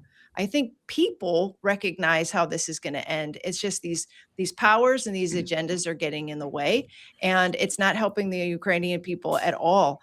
And I as I said in the beginning, I mean, we are helping to destroy that country, because we have convinced them that fighting this to the death is the only way to see forward. And I don't agree with that. Would you just carry one moment? Haley, if somebody were to go to war, thank you for coming on. The only way to end that war, Destiny, what and your family to submit yourself to slavery, would you agree to that? Excuse me? If the only way for you to end a war was for you and your family to just enter slavery, to be enslaved, but it would end a war against you, would you agree to that? Oh, she's gone. Oh, good one. Okay. Okay. I'll take that. Destiny, can you repeat that question? The Ukrainian people don't have elections at this point because Zelensky won't permit it. So Tyler, Tyler, one moment. Tyler, are you aware that the laws like in Ukraine allow for withholding elections while they're at war, or are you totally ignorant of that? Or you just Does like that make it right? lie? Does that make it right? It's their law. Does that make it right? It's their law. By who is so it wrong? What? It's so their what? law. What do you mean? So what? So what about the law? You think the law matters? What do you mean? So we're not dealing with a democratic system here. We're dealing with a wartime dictatorship. It doesn't look exactly like how you want it to look. What do you mean? What does that even mean? What does a democracy mean to you? I don't want it to look anyway. I don't give a crap how it looks. We just need to be out of there. Then why are you telling Ukrainians that they have no democracy because you don't like how their system is set up for wartime? I'm not trying to tell them anything. You're the one You who wants to literally be there. just said it's not a democracy and it's a dictatorship. Do you know the difference between a democracy and a dictatorship? Do you think a dictator needs a law to remain in power? Why wouldn't he hold elections? I'm sorry. Why wouldn't he hold elections? What's the purpose of not doing it? Because the law in Ukraine is when they're at war, they don't hold elections for a new president. I can explain the reason the law exists. You don't like the law, that's fine. But wait a minute, everyone. Constitution one moment. says even in wartime. Wait a minute. Right, I'd like to veer us a little bit away, right, from this because we've been covering this question for a while, right? Tyler, last year we witnessed the Trump-Putin summit in Alaska, and I alluded to this earlier, and it led to no ceasefire, no peace deal, and instead there was a framework for our future negotiations that never really transpired. And in addition, the European powers have just done everything to stymie these negotiations. So who's the real impediment to peace right now in Ukraine? Is it Russia or Ukraine? Well, it's who's backing Ukraine. I mean, we saw Boris Johnson go in and sabotage. That was another lie. Attempts at we peace. just make up whatever here. I mean, let's face it. This is a proxy war. Russia is a proxy for no one, but I mean, Ukraine is a proxy for the European, for the CIA, the United States military intelligence industrial establishment. And frankly, who knows what else is going on and what's being covered up. I mean, you saw plenty of money laundering activities under the Biden, the Biden regime with Hunter Biden, my old classmate, all up in there. And I just think it's a clearinghouse for corruption. There's no question. Ukraine has always been corrupt, pre-Zelensky, pre-Yanukovych. And do you think Russia hasn't? And I think there's people there are interests there that aren't on the surface that are want this war to continue for whatever reason. Mm-hmm. Benjamin, what's your thoughts on it? I think again, all of this is all subtext for all the different moving pieces for the economy. We're all at the tipping point for an economy. Every single economy on Earth is basically at a tipping point of breaking, and we're at this point that's all. These wars are all just subterfuge in order to make these moving pieces. I find it crazy that the only thing that they can say against Putin and the moves that he's making for the people of his country is that he went to war. That's really what is being said there. He killed 1 million of his people. Well, he went to war. So it's like, oh, well, if you let the United States build a bunch of bases right on your border, then there's no problem. Like it's crazy to me that the Democrats have decided that they're like fucking Italian gangsters or something. It's absolutely wild. Okay, no, hold on.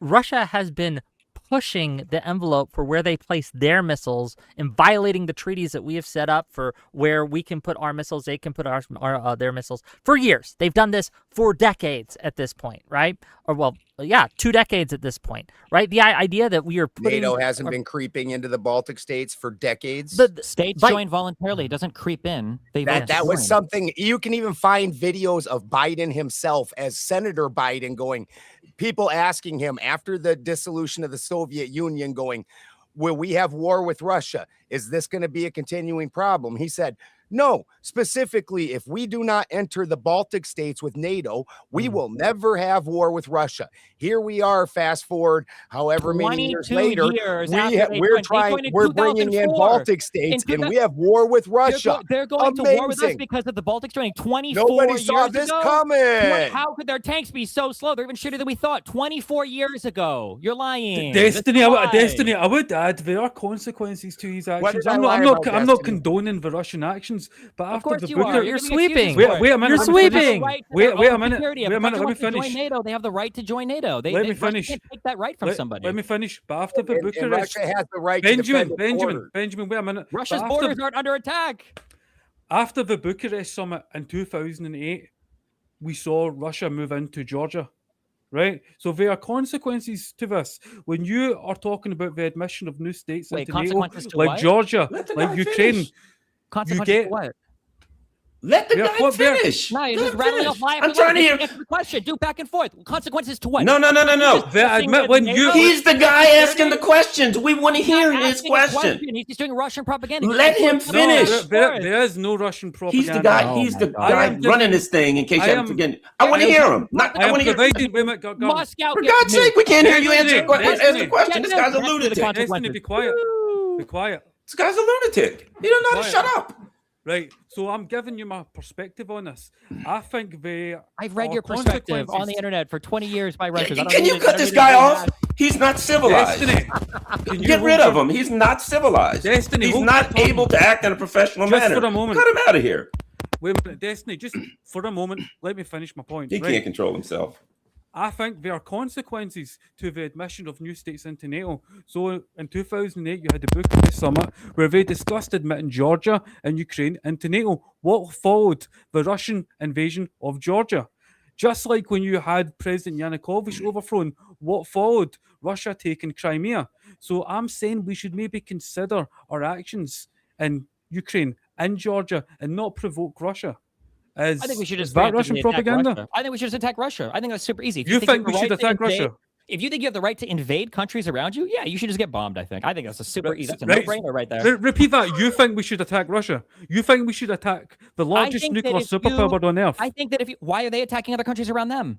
Why does Russia have a right to attack? So you think the United States should attack Russia? Why does Russia have the right to attack countries around it, but we don't? No. Wait a minute. Did you just say you think the United States should attack Russia? Why does Russia have the right to attack countries and dictate the security to countries around them? Why does Russia have that right?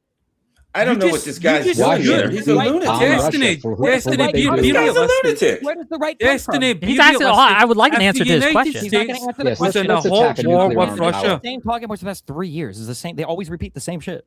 These guys are probably paid by RT. Destiny, are you listening to any of our panelists? No, he's not. Right? By what right? He's not listening. Destiny, are you listening to any of our panelists, or you just like to hear your own voice? We had a professional panel until this guy showed up, and now we got a lunatic in the room, and nobody can get in a word edgewise. Destiny, please, I would like to hear your position, your perspective, but you need to listen to others on the panel too. This is my perspective. What right does Russia have to dictate? Do you think the United States should attack Russia? What right does Russia have to dictate the security of the countries around it? You need to cut him loose. All he's going to do is ask questions and talk over everybody. What right do we have to dictate what Russia does in its sphere of influence? That right is called the UN Charter. That's called the UN Charter. Oh, the UN Charter. Countries that are around you. Yeah, that's right. The United Nations. Okay. This is kind of the thing that we all agree with that keeps the and world. We certainly have clean hands with as far as aggression around the world, right? Oh, well, if we have dirty hands, then we should definitely bomb them since it doesn't matter to you one way or another, right? It didn't matter at all. You think Thailand... No, I think we should clean up our act for starters instead of being scumbags. I have a comment. Garland, go ahead. Garland, go ahead. I have a comment that I think is important. Destiny, be quiet. Garland, I have a comment that I think is important, and I think this is critical too. It's something I was going to say a while back, and that's when you talk about a country, when you talk about the interest of a country, the interest of who? Because the interest of the average person, it is my argument that Donald Trump won because people were sick and tired of war and sick and tired of the problems that we were having. And he ran on America first. I know people who vote for Trump that didn't like him, couldn't stand him. I knew people was like, I don't like Trump. A girl on the train once said, I hate him. He called my country a shithole country. I think he's a jerk. I said, yeah, you voting for him? Yeah. I said, why? I'm sick of these wars and these Democrats. So basically, the rhetoric of Donald Trump running for president created a coalition of people that were actually practical voters. People who just said, when a guy runs, whether I like him or don't like him, I'm going to listen to what he says. Mm-hmm. I'm sick of wars. Trump says he doesn't want war. I'm sick of this. A lot of this other crap. Trump says he doesn't like it. There were practical voters who said, I don't even have to like the guy, but if his policies sound like what I want, I'll vote for him. So Donald Trump created an interesting coalition because he had his traditional supporters. He had people that were kind of ambivalent, and he had people that didn't even really like him, but they were sick of the status quo and they wanted something different, right? So here's my point. They wanted a person who was going to focus on the United States, who was going to focus on our economic woes and get us out of wars and things like that. Right? He had a coalition of people supporting him. They weren't supporting him. They were supporting what he said. Yeah. So regardless of all of this conversation, the American people, many who didn't even agree on a lot of issues, wanted the hell out of this crap. Mm-hmm. But and that's why Donald Trump won, because they wanted to. And it's exactly the same in Britain too. They're sick of it. How did that work out? Did Donald Trump get us out of wars? No, he did not. Here's what we've realized. And the American people have realized over time is that, again, Putin is not going to stop his war. He can't. He's invested too much into it. If he fails in Ukraine, if he makes some sort of half-ass peace deal, he's out of there. He's staked his reputation on it in a real way. His economy, once they stop this war, is going to collapse. I want peace too, and I want to make this clear. I would love to see peace in that region, but the only way to get actual lasting justice, which you mentioned earlier, and peace in this region is for Putin to be stopped. Now, again, the Ukrainian people want us to continue to support and help them. And does that, sorry for interrupting, what does that mean to you for Putin to be stopped? For Putin to be stopped, where he is not able to get to fulfill his military objectives. So Putin wants all of Ukraine. Putin wants to create a peace. Well, first of all, I've never heard the Russians say they wanted all of Ukraine. They want to bring it under their sphere of influence. They want it to be Belarus 2.0. But you probably don't even think Belarus is a puppet, so who cares? Yeah. So what that means... You ever been to Belarus? Yeah, I just came back from there, actually. Yeah, I was there. Why, have you? I've been there. Yes. Oh, cool. How much you get paid to go over?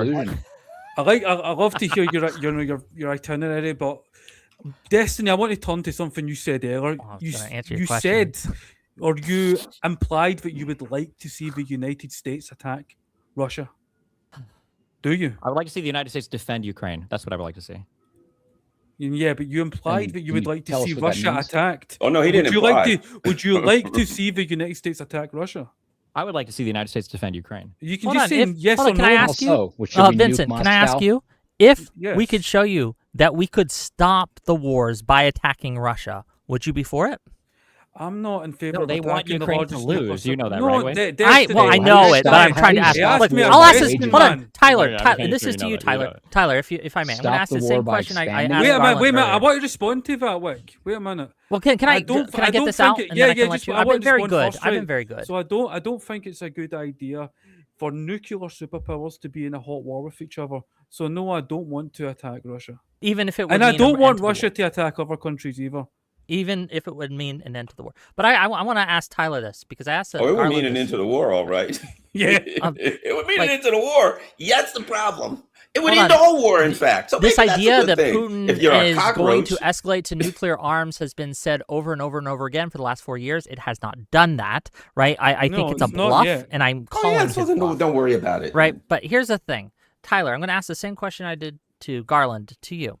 When Russia's interests and America's interests come into conflict, which interests would you like to see succeed in that conflict?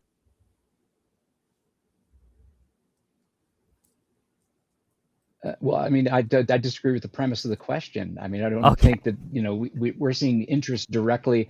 I mean, that's such a black and white question. It's a pretty clear one. I think it's pretty simple. I would like to see the interests of both of the peoples of those countries served by not engaging in armed conflict. Period. It's real simple. I don't know I don't think you guys understand how you sound when you're trying to pimp these positions of, well, we must defend Ukraine and stop Putin. I was in the Army infantry, okay, and I can tell you that, you said war is not the worst thing. Yes, it is. It is absolutely the worst thing. I am ever a veteran as well, the U.S. Air Force. Period. There's no. So I understand. To say it's not the worst thing is absolutely insane. Mm-hmm. Okay, so you would rather. Okay, let me ask you this: would you like? Which would you rather? Would you rather go to war, or would you rather have you and your family enslaved? Which one? Again, you're offering these false. You said choices. That war is the worst thing. I'm testing this. Well, then we should be waging a war against the United States government for starters. If we talk about being, do you think you were being enslaved by the United States government?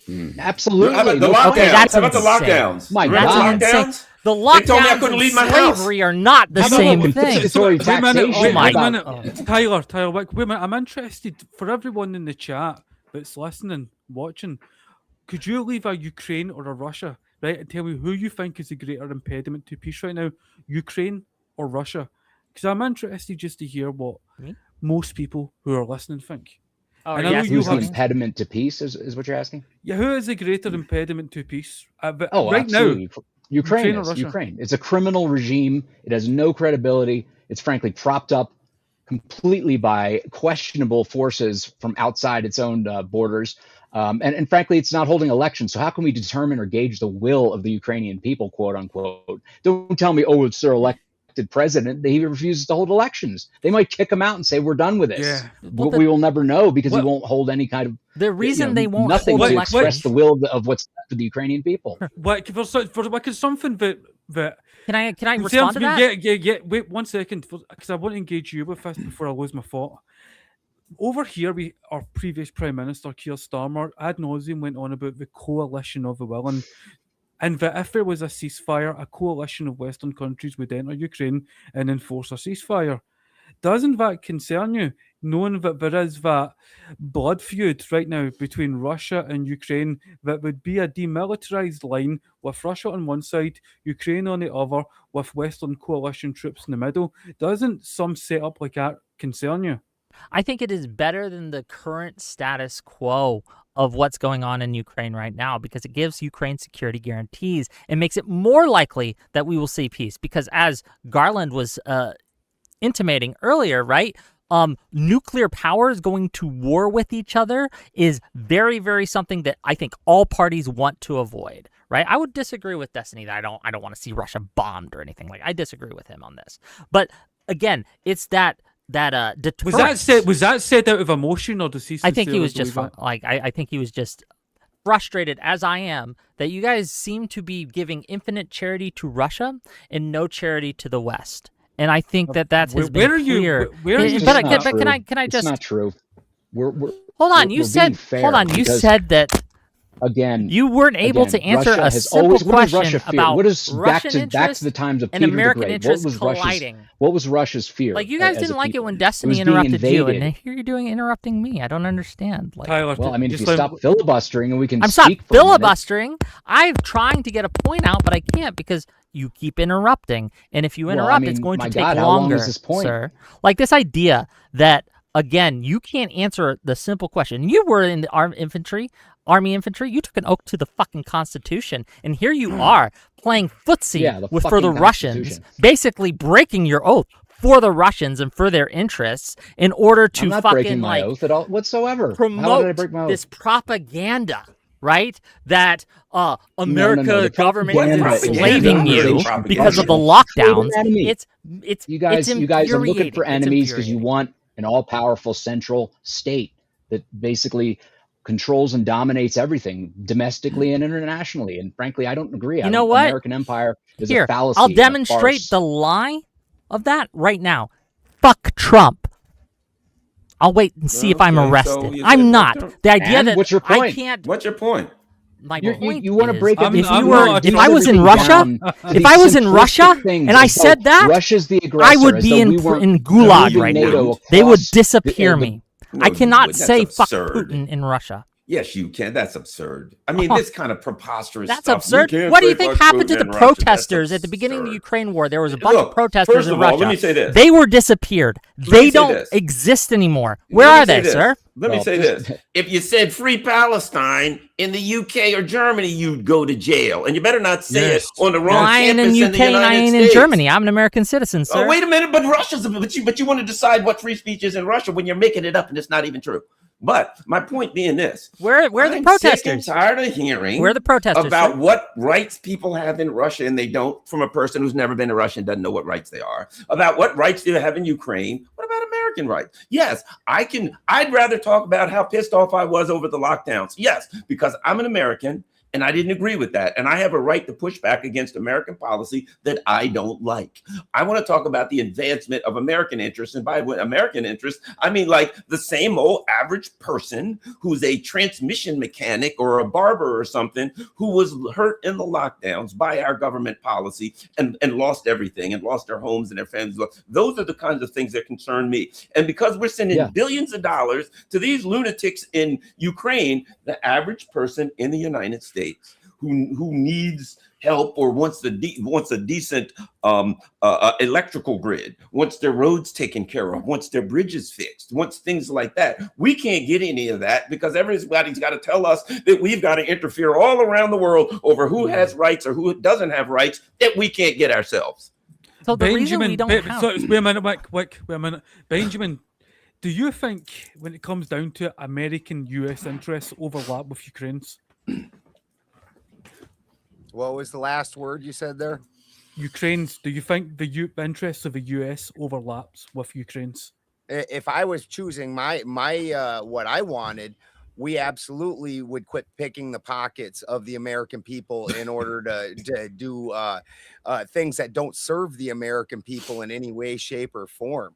That's absolutely wild. When Wick was objecting to Tyler here's metaphor of us being under slavery, you know that there was slavery where they didn't even have to pay as high a percentage in taxes as what we do. It just went to a landlord and they were allowed to do whatever they wanted with the rest of their money. Like here in California, they're getting to where there's no point to even going to work. This is why 40% of the country's eating out of the food bank. We're all tired of it. You cult weirdos on the two ends. You're like, you don't care about America either. Most of Americans want to continue to support these things. Like if we have a conflict of what we want in America, you know how we resolve that? My God. You know how we resolve that? We resolve it through elections, right? That isn't slavery. And when you're talking about indentured servitude, the form of slavery where you got to keep some of the right and just had to give it to a lender, indentured servitude, right? Or like serfdom, if you're talking about the UK or something like that, right? Like these things were not good. Having the ability to own private property, which we do in America, is a God-given right that I want to protect. And when we talk about American interests, we do so many billions of dollars a year in trade with Europe, which would be threatened if Ukraine fell. My family is more wealthy, more safe, and more prosperous today because we have stopped Russia. Explain how that is the case, that trade between the EU and US would be affected if Ukraine fell to Russia. Sure. If Ukraine fell to Russia, one of the first things that would happen is that China would go into Taiwan. And that would break off. You're laughing, but China has been saber rattling at Taiwan for years. And if they see that Russia is able to take a satellite, like take another nation, and we wouldn't stop them, then they would absolutely go into Taiwan, which we have like a fuzzy relationship with as is. It's not even may as I ask you one quick and question? we're going to oppose them with our depleted military? Wick, may I ask you one quick question? You can ask me two quick questions. Okay, this is the question I want to ask you. So if Ukraine falls to Russia, then China is going to take Taiwan, right? Most likely, yes. Oh, I was going to say, is there any possibility you could be wrong? Yes, obviously. Is there any possibility I could rewrite? What's that? Is there any possibility I could put it like rewrite? this? Yes, but okay, I've seen no great. evidence of that. Go. And other than you, I don't know of any experts who are saying that's going to happen. However, you don't know any experts thinking that Ukraine is... Wick, you didn't directly answer my question. I asked you how would trade between the EU and the US be affected? Sure, destabilizing the world. You started talking about Taiwan. Yeah, but because these things are connected, we have a global economy, and what happens in one area of the world does have effects and ripple effects in other areas of the world. Look at what's happening with the Houthis and doing strikes on the look at the Strait of Hormuz that got closed, right? That affects economies all over the world. It affects the ability to get trade. So this idea that like because Ukraine can fall. Say one more time. Because we went to war with them. Of course it got closed. I'm saying that if Ukraine were to fall, it would send ripple effects through both the European economy. Other states would look towards their neighbors and begin wars of aggression that would hurt our ability to trade. It would make the world less stable. One of the reasons we're as wealthy as we are is because we are basically protecting trade throughout the world through the sea routes and things like that. That gets harder to do if the world is less stable. Do we not understand this as a concept? I don't. People are living in their cars. We're not. We being wealthy. This is the way we are wealthy today. Between me and between Bill Gates and I, we're worth 106, an average of about 53 billion each. He's worth 106 billion. I'm worth 0 billion. That's how we're rich. We got people who can't afford stuff, who don't have, like 60% of Americans don't have $500 bucks in the bank. Average, not lazy, no good, no account, good for hardworking American people living on usurious credit cards. Right. Well, you think if we in this economy? So my point being that if we're in a country where the economy, average, good, hardworking people can't make it, then we need to focus on the average, good, hardworking people. And we need to stop saying we've got to go everywhere. But you're not going to do that's that. what people are sick of. You're not going to do and that. And you're saying we're wealthy. We wealthy. Well, yeah, me and Bill Gates are very, very wealthy.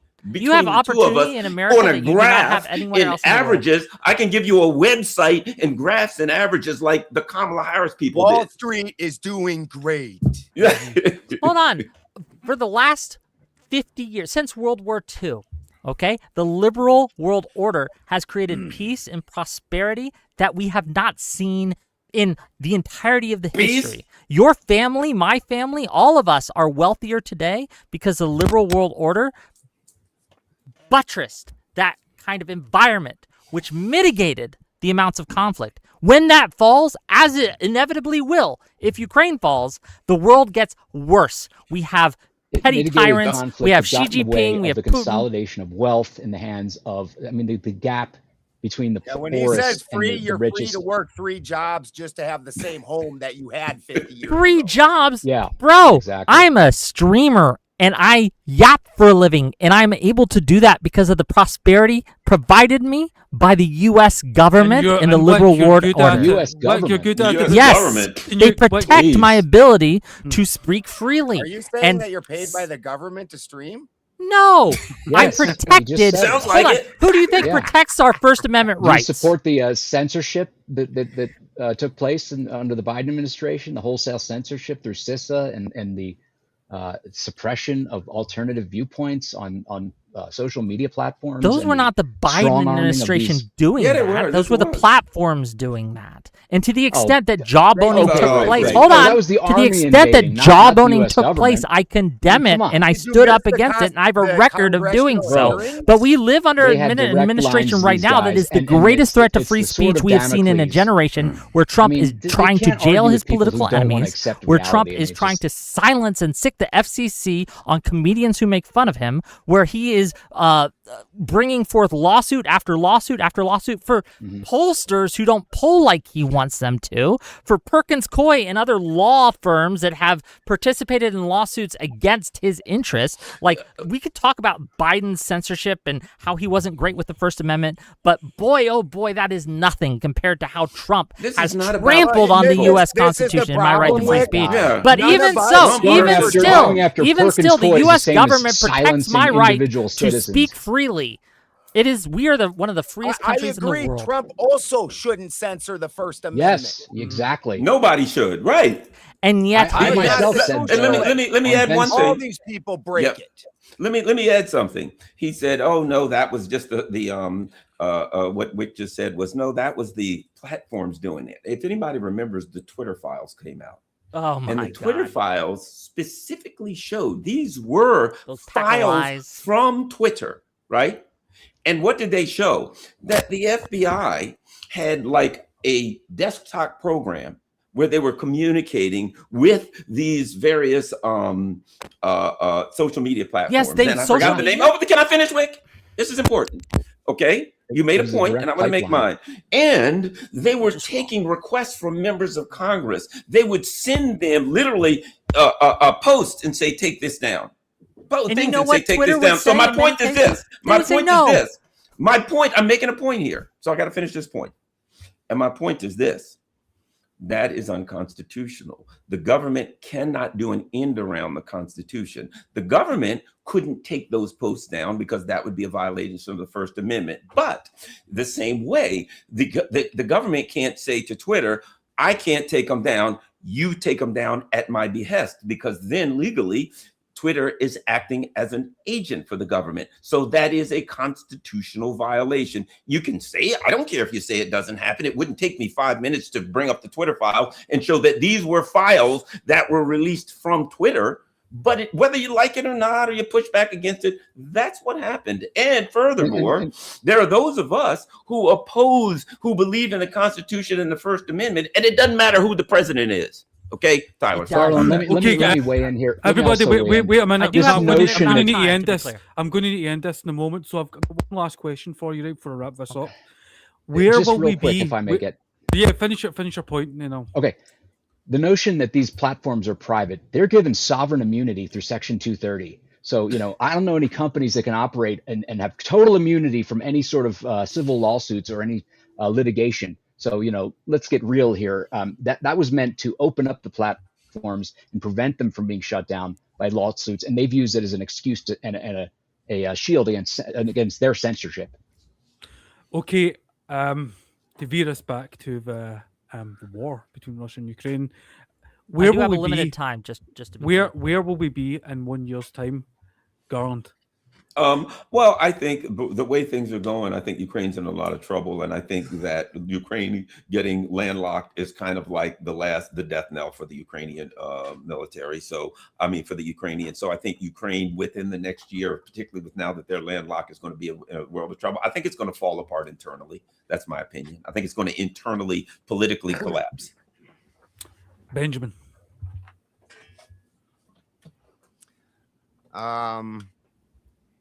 I think that this pays out. I think that while we're not funding it in particular right now, there's just kind of a little secession in the fighting.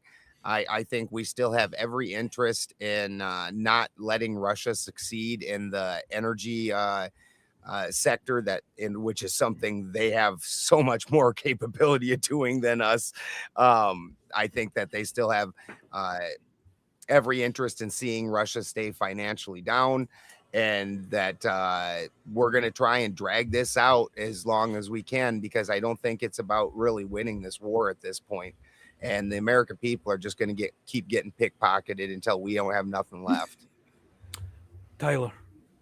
I think a lot of what is going to happen with the Ukraine situation, Russia situation, is tied to what's going to happen in Iran.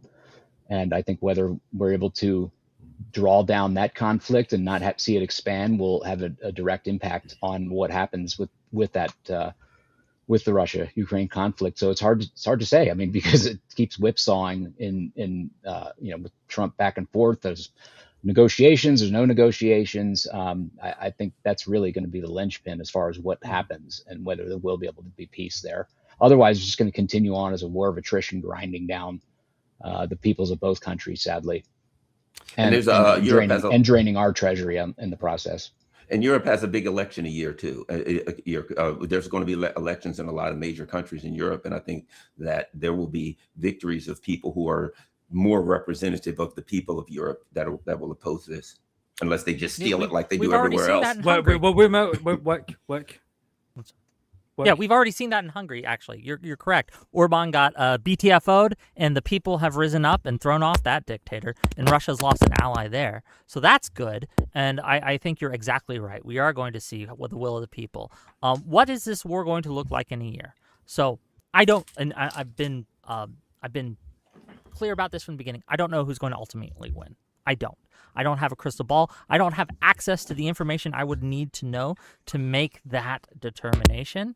But what I can say is that Russia is, for the first time in a long time, gaining territory. It has stopped the Russian advance, and it is threatening threatening Russian logistics, and has threatened its hold on Crimea. They are having troubles with getting supplies to their people. Their counteroffensives and their offensives against Ukrainians have stalled out, and there are hopeful signs. Now, again, war is a business that is hard to predict.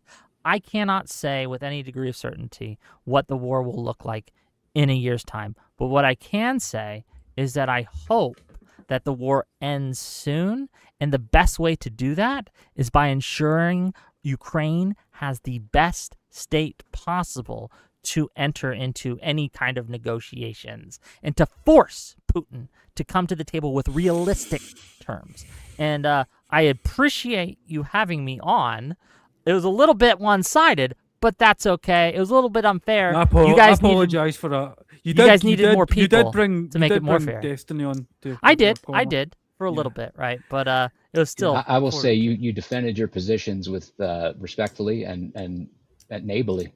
Well, thank you. I appreciate that. But I do have to go. Unlike Destiny, that guy's a lunatic. Well, I like Destiny. Destiny's my You did. I mean, I respect you. I don't agree with you, but I respect you. But the guy, he's not very civilized. I think he doesn't. I think that he is more I think he's used to my emotional. style He's very than he is to emotional. this He style. couldn't compose or control himself.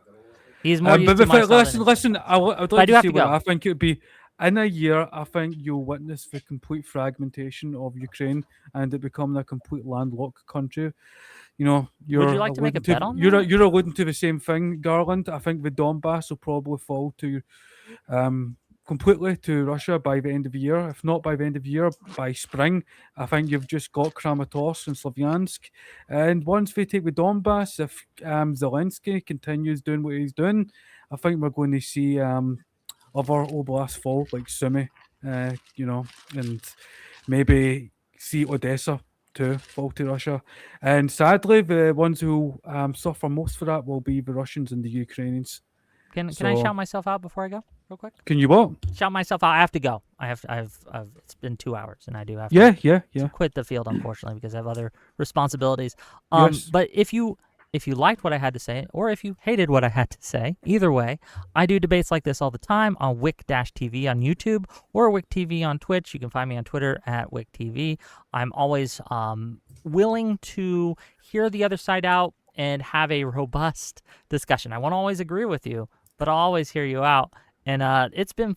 And I appreciate getting to know you all. Oh, come on, finish that.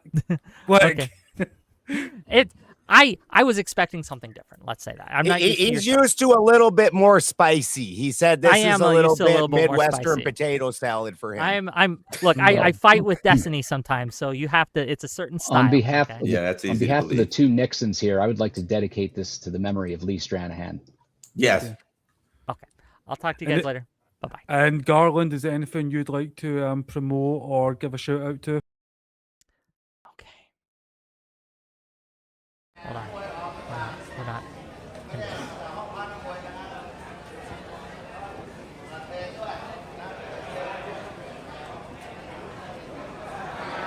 Hold on. Oh my goodness. Okay. Can you guys hear me? Am I here?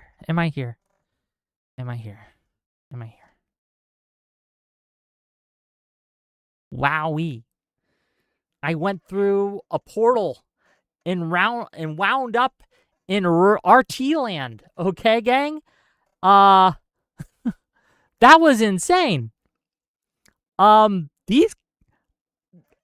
We talk about people being Russian shills.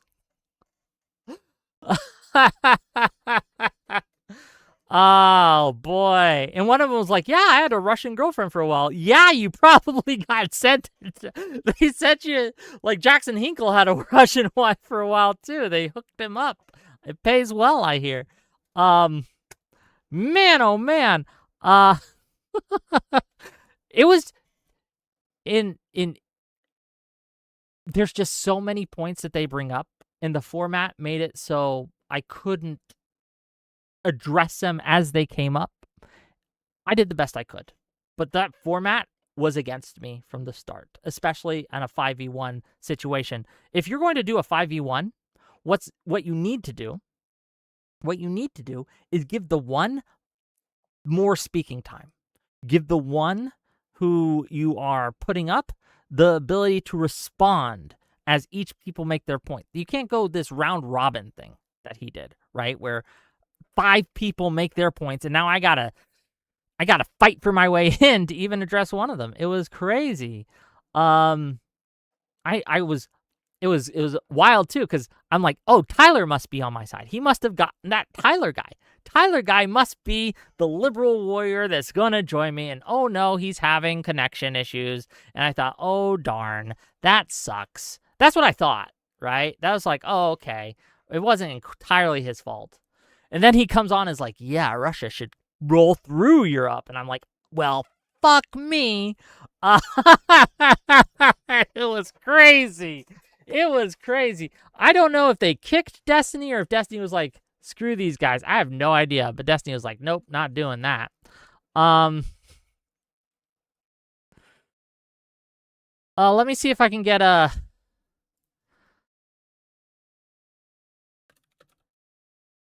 Let me see if I can get someone real quick.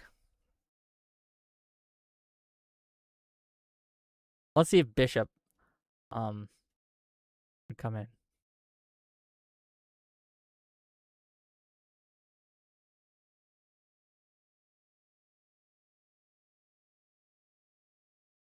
Give me a second. Let me call him in. See if I can get him.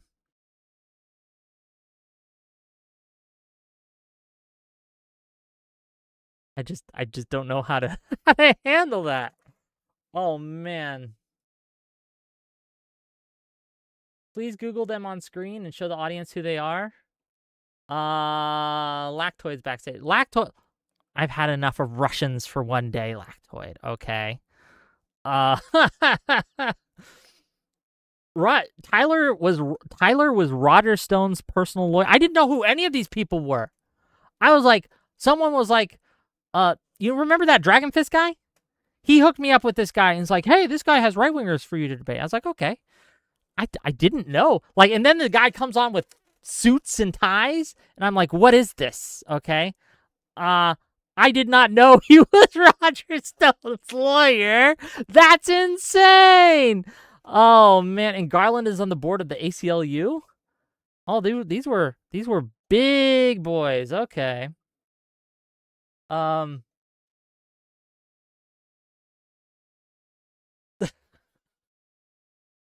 Wow, right into the. Oh, how did I do? Look, I'm frustrated, but I'm curious what you all thought. Okay, me just going in.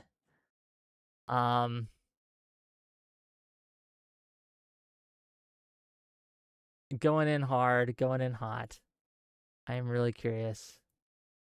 Hey, Reason. I know you're not Bishop, but that's okay. How you doing, man? Oh, yeah, I'm pretty well. I was on Crowd's channel earlier, and yeah, next week I'm heading off to Ukraine myself, right, with the fundraiser. Yeah. So yeah, it was actually in the end you just wanted to watch the show. Like, I don't know, it was kind of a bit sadistic. I mean, there are a few things, like there's also like the Gini wealth coefficient. Russia's the most unequal country in the world by that coefficient. So it's a good thing to bring up there where they're talking about American inequality and they go down that segue, because that kind of shuts it down. Or sure, like, if I was able to, yeah, sure. If I was able to like go and address the points as I wanted to, that would have been a great strategy. But the problem is like I would try and they'd be like, oh, don't interrupt. Now we have to have the other guy go. And yeah, I mean, even when Destiny, to be fair, Destiny was being really quiet, and then he starts talking, and then they're already just trying to shut him down, which of course starts to wind him up. I completely understand. And then, I'm sorry, but especially this evening, I really love Destiny's sense of humor. Because I mean, you know, he was just being hyperbolic because they were being so stupid. Right? Yes, it was. It's like, just invade Russia, then, you know, like it's your kind of logic. So, I don't know. How do you think I did overall? Give me a. Oh no, a brilliant, like given the context, like it's like a 9 out of 10. Because what are you meant to do, right? I mean, there's a few things just like. I thought about just being like, no, I can't do this. This is not the format for a dog pile. See ya. But that would look cowardly, right? Like there's. Yeah, exactly. Yeah. Yeah, I was kind of trapped once I was in there. I mean, I say 9 out of 10. I mean, the whole context. It's not right that happens. And it's not right that they. I mean, they just say blatant lies. It would have been great to get Ukrainian Anna in. You know, with the whole Maidan type thing. Like anyone that's been on the ground in Ukraine around that time or beforehand and heard what the general public had to say about their political inclinations know that it was very, very organic what was going on in Ukraine at that point in time. It's one of the reasons I wanted to go back, and I went back in 2017, right after Maidan, and then and of course that was also after they invaded Crimea, and Ukrainians were pissed, and I'm talking Russian-speaking or Ukrainian-speaking Ukrainians. So I know personally when I hear these people telling these lies, it makes my blood boil. And yeah, I mean, confronting that is challenging, and there's not much that can be done. But yeah, like a lot of the things they said were just. I'd love to see what they said about the Bay of Pigs invasion. I guess invading Cuba would have been the right thing to do, right? A lot of the problem is they would just make shit up, right? They would just say something that was just obviously not true. But by the time I got a chance to kind of deal with it, I had to deal with the other points that they had brought up and be like, hey, no, like, we have to kind of stand on business here. And it's just, I'm frustrated. I did not expect to be this frustrated. I was like, okay, it's a small little panel. I'll go into someone's panel. Like, I looked at the channel earlier and it was smaller than mine. And I'm like, okay, sure, I'll jump on. It was funny at some moments that their own talking points were clashing with one another. Yes. Like, is Russia super evil? Or is it just that we can't, or America can't support? And this whole thing about America financing, I think even the finance that's been promised to Ukraine under the Trump administration, or that was a continuation of what Biden had promised, ended up being stalled, and it hasn't actually got to Ukraine. So like nothing has really financially moved from the US to Ukraine. They've been standing on their own 2 feet for at least a year now. Europe has been financing and buying some of the American platforms for Ukraine, but mostly they're just standing on their own feet. Yeah. And as a European taxpayer, I'm really super happy that we're doing that. I wish we'd pay a bit more. That's why I'm fundraising. Yeah. But it really isn't a very large percentage. So this, from a financial perspective, can go on for a while. I'll just, I'll bring in the guys backstage. I feel bad leaving them backstage, but keep talking. Go ahead. No, I was just going to say that there is one issue with the up and coming winter, and we've really got to support Ukraine to do as much as possible to hit the factories that are making those missiles, because defending against them once they're up in the sky is going to be really hard, because those Patriot missiles just don't exist anymore. They're being used. So this up and coming winter, Ukraine needs support like never before, because of the momentum being with them. You know, it's not like, oh, well, they have momentum, so now we can sit back. No, we keep on with the momentum. If we want this to end, we have to help them end it, and we have to give them the push that they need to end it. Yes. Yeah, but on that front as well, like in the sense, we can do our part. Ukrainians can do their part, but it's also the Russian or Putin's responsibility. And in the end, we can only do so much. Like we can't substitute for what he should be doing, which is ending the war. And so in the end, we can do all our part to bring the war to as likely to an end, but it's his responsibility. They should go onto RT and start begging Putin. Okay, maybe they're risking going into a gulag. No, they would be disappeared. I hear, and also the other talking points that they made, that America enslaves them because of the lockdown. And that was like comparable to what Russia is doing to its people, is amazing to me.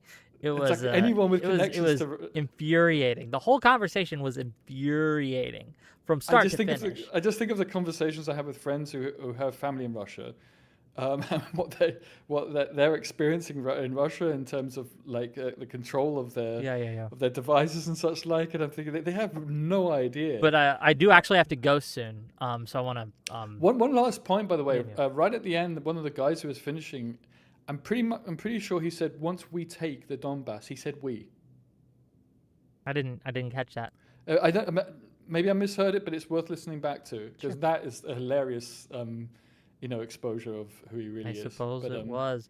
I will read the super chats too. Don't worry, I'm not going to forget your super chats. Don't worry. But I want to give the other people on a chance. I'm very curious to hear what some of you have to say.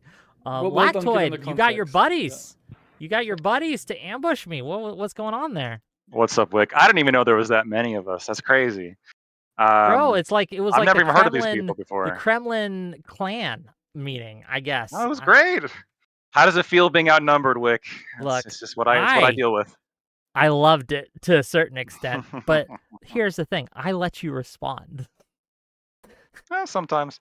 No, these guys, I don't know. These guys, I really have never even heard about these people before, and I just looked them up. They are big. Like these people are actually surprisingly large, just in terms of their like that Garland Nixon guy. I mean, he's got on his Twitter over 100,000 followers. Like these people are much larger than I thought they would be.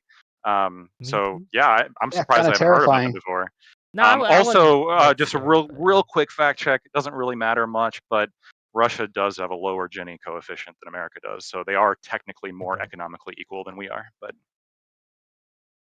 I would not trade positions with the average Russian. Oh, I agree.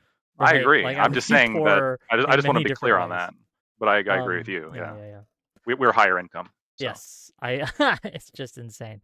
I guess I don't know. The ideas that they were putting forth just felt like Kremlin talking points. Like, I know we meme with you, Lactoid, but I'm not memeing with them. I think that Putin actively gave them talking points, or someone in Putin's regime have actively given them talking points, and they are probably on Putin's payroll. Like, and I'm not memeing. Wick, I don't know about that. Like, hold on, you don't know about that? No, okay, I'll be honest with you. Okay, I did not watch the full debate. Okay, I was playing a game with my buddy Majin, but I did hear parts of it, and I mean, some of the stuff they were saying I thought was pretty agreeable. I think. Of course you but do. Of course I do. But Wick, I mean, here's the thing. Like, there's a little bit perhaps of like a cry wolf situation, at least with me, where I mean, many people have said, "Well, Lactoid, he's a Russian shell. You're He's just a mouthpiece." And you are kind of a Russian shell, but not. See, look at that. See, well, then how am I supposed to believe you when these guys are actually like? Oh, well, no, these guys are actually. Yeah, like these guys are like. No, super Lactoid's serious. just debate. But go ahead. I want to hear from Lawson. That was a and compliment. Metalworks and things. Yeah, but wait. Go ahead, I Lawson. Go ahead, man. Hilarious. Yeah, thanks. I thought it was hilarious when they're talking about how corrupt Ukraine is. Do they not know how corrupt Russia is? Like, a rich person will say something that pisses off Putin, and all of a sudden, their money.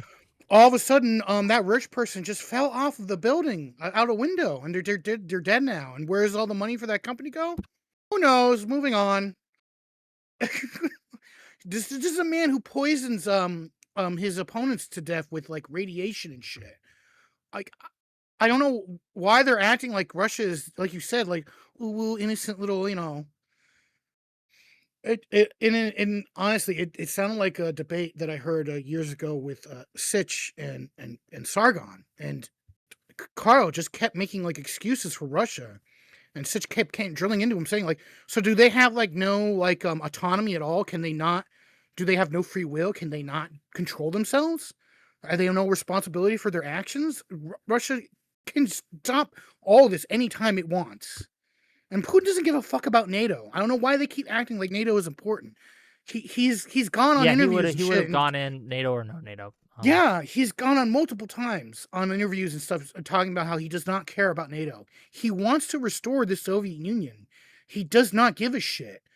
You know, and I would also try to look into connections between China and Russia, because China does try to get money to Russia. It tries to do it sneakily. It's not supposed to.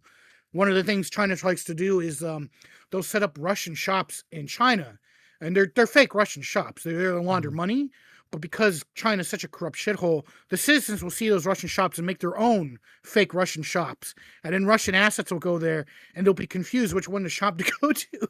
So then the citizens end up taking the Russian money. The whole thing. The whole thing is wild to me. I want to hear from Lawson. Yeah, I want to give the other people here a chance. Your boy and Lawson, go ahead. If you're talking, we can't hear Lawson you. talking? It's your turn. Go ahead. What do you have? Sorry, man. I'm sorry. I'm trying to do two things at once. One of you talk. Yeah, like I don't. I'm not going to pretend to like know much about Ukraine, Russia, but like their style and their tact, their style of like talking to you is what turned me off totally. Like when Lactoid, as much as I think he might be wrong, you guys at least have respectful conversations. But those guys didn't want to get into the details on anything. I tried. Well, he called me out initially, the Garland guy. Called me out initially because, on my opening statement, because I was broad. I was being broad in my opening statement. He's like, you weren't even giving me dates and things like that. And then when I tried to give him dates and specific incidents, right, and specific times that Russia has gone back on its word or broken a treaty, he's like, well, we don't need to go into the details, blah, blah, blah, right? Like, it was insane making. Yeah, okay, right? It's leads. I mean, come on. I don't know. Did they ever bring up that phone call that happened between us and Ukraine? I forget what it was called. Everyone acts like the CIA was. The Newland calls that you're thinking of. Yeah. That's. I got a question for you, Wick. Also, before you go to super chats. Ask your question, then we're gonna give you a boy. Okay. Where'd you find these people? Did they reach out to you, or did you reach out to them, or like? They reached out to you about this. Wow, interesting. Hey, Okay. that was my super chat to Wick. Was where did you find these people? I was so here's how it. I was here's saying it how in a good went way down. though. So yeah. Here's how it went down. I think they're friends of, or were friends, or are friends, I'm not sure, of Dragon Fist, right? The guy I had on.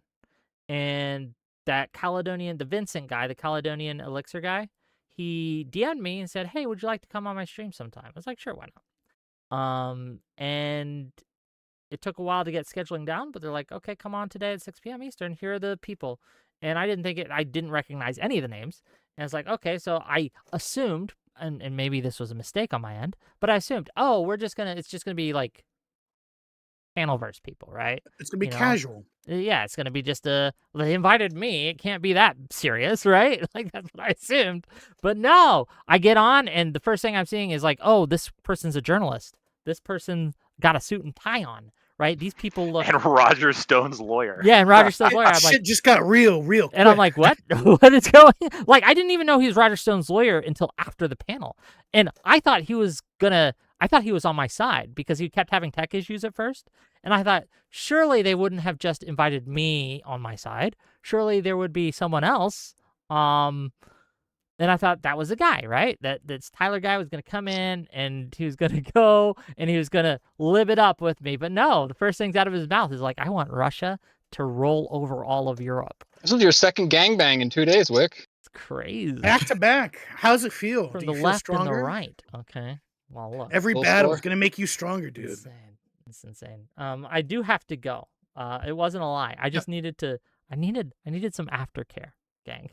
I needed some aftercare because that was wild, but it was fun. Did you guys have fun watching? You it? fought like Ukraine. You did the best for what you had.